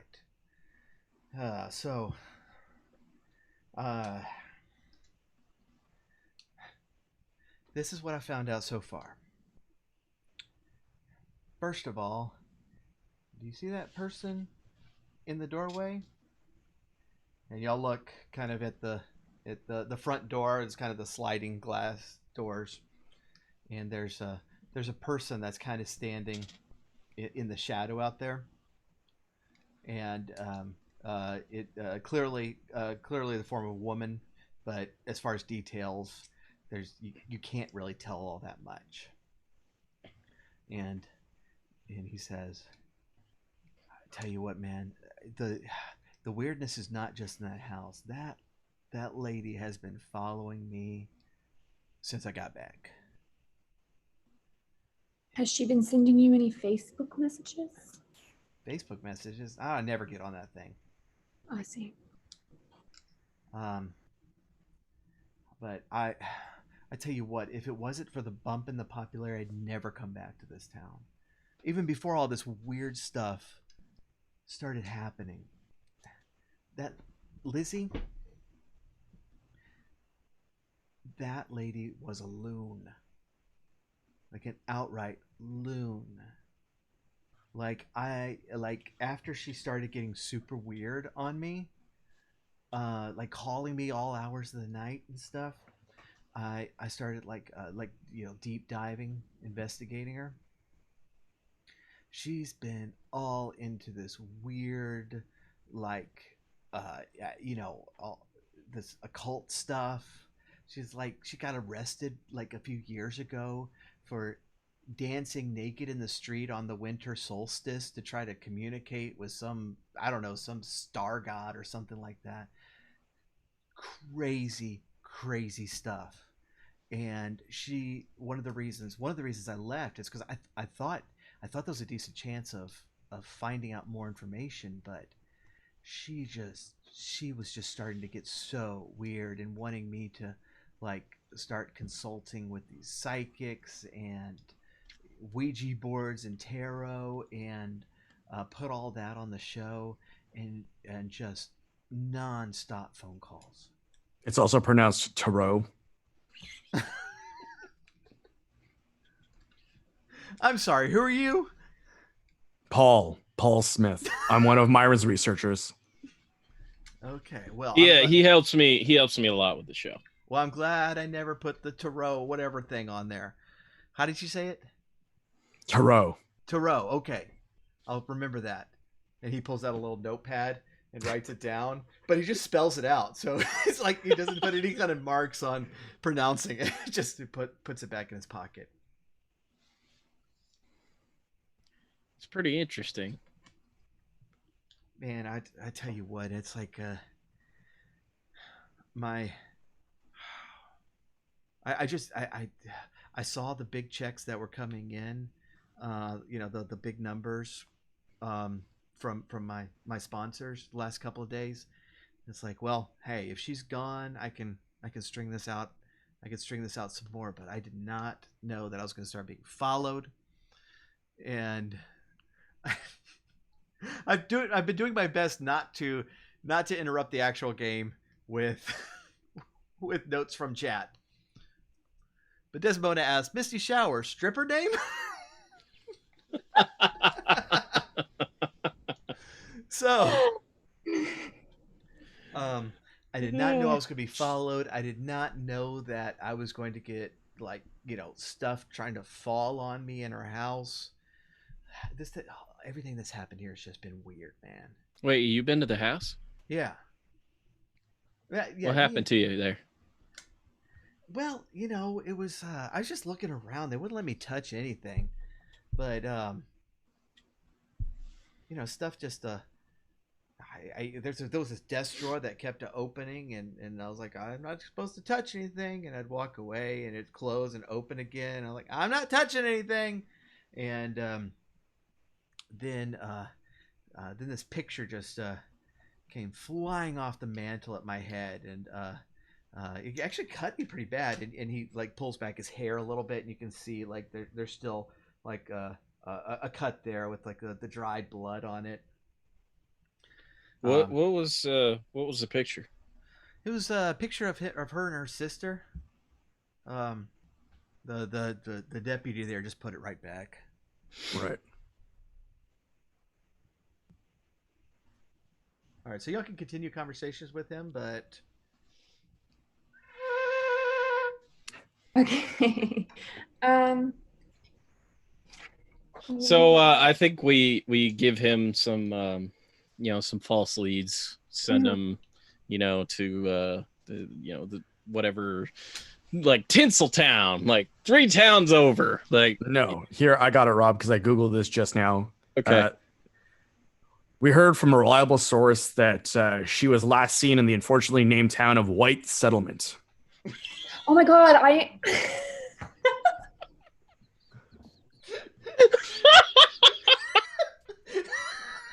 Jen, go on. I'm very intrigued by this. I am in White Settlement right now. This podcast has gone meta. It's gone meta, folks. You can't get any more meta than this. This was destined to be. This is incredible. The power of Google has united us. That wasn't even the top one. I picked like the 5th one. oh my gosh, it's amazing. You just blew my mind. As Jen reaches over to pick it up and put it back in her head. So real quick, I would love today to get to the end of the day, game time. Okay. How are we doing on time? Do we need to cut it there? I'm fine. I'm good. I could go, another 20, 25 minutes. Oh yeah, that should be I was fine. gonna say another half hour or so. Yeah. because at this point I was gonna let you do like maybe one more thing. It's getting dark now. You've had your dinner. It's getting late. Things are closed, and so if there's anything you want to look at beforehand or drop Myron off, but I checked the doctor's GPS signal. Okay, he went home. Okay. So, anything else you want to do? Do we want to go? Well, we have to do the announcement, I guess, right? Oh yeah, we can do the fan meetup. Oh yeah. Okay, so yeah, there's the people you have met are the people there. It is it is specifically Harry, Greta, and Irving Parrish. It's a big turnout, and like I grin because I'm like, downloads my ass.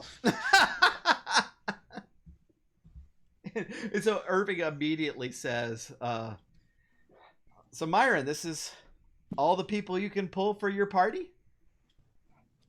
Figured that your star power would bring him out there, bud. Well, you were wrong. And he kind of stops. He goes, yeah, that's what I meant.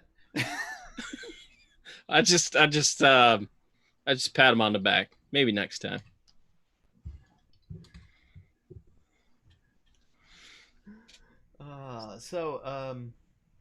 What are y'all going to tell him? There's not really anything we can learn in this. So if y'all want to, let's use the White Settlement thing and just kind of see like if it comes back to us. Yeah. Okay. And Yeah, Irving seems to be paying close attention to that. And all right, so anything else you want to run quickly? Myron, are you going to do your show? Yeah, I'll do right. my show. So what are y'all doing during that? Are y'all going to the hotel and going to bed, or are you waiting for them? Actually, kind of like to take a closer look at the binder and see if it is still displaying any of its supernatural qualities once it has been separated from the house. Yeah, so maybe we could sit in Myron's like green room together and like also listen in for the leads that come in. Mm-hmm. Okay. So that way we're kind of two birds, one stone, and then when we're done, we can go sleep for a while. Right. Mm-hmm. Well, as far as leads that come in, one person calls in and says that this is the fault of this secret organization called Ordo, and then the phones immediately die again and all internet cuts off. Damn it, Jimmy! What the heck? This is the second night in a row. Get those lines back up. So, is there a way for us to get the phone number of that? Because like obviously, like there's probably like Jimmy probably has a call log. Yeah, is it the same person? No. Okay. No, and that doesn't necessarily surprise you. The name does float around as much as y'all cut it off, and y'all do have that's one of the things lore does back back home is just track things down and silence them. But even so, the name floats around a little bit. So so that's pretty much it. The binder doesn't do anything else. So y'all going to sleep now? Yes. I think so. Yeah. Okay. All right. Not in the same room as Myron. Because he strikes me as a snorer, so I don't want to deal with that. All right. So y'all were up pretty late, and so it's sunlight before this happens, but in Misty's room, what wakes you up is the ding of your phone. I check my my notifications. So it's on the pillow right beside you, and so you just pick it up, and it's a message from that person. Ooh, what does it say? It says, "Bang bang, you're dead. Hole in your head." I am not going to respond to that. I'll screenshot it again, just in case the messages disappear later. Okay. And I guess I will get up and see if I can find my companions. Okay. So as you stand up, you realize too late that there's a series of like thin strings over you and a pistol that has been wedged right on your nightstand pointing at you, and the gun Did you just kill goes me? off. Did you just kill me? We'll find out next time.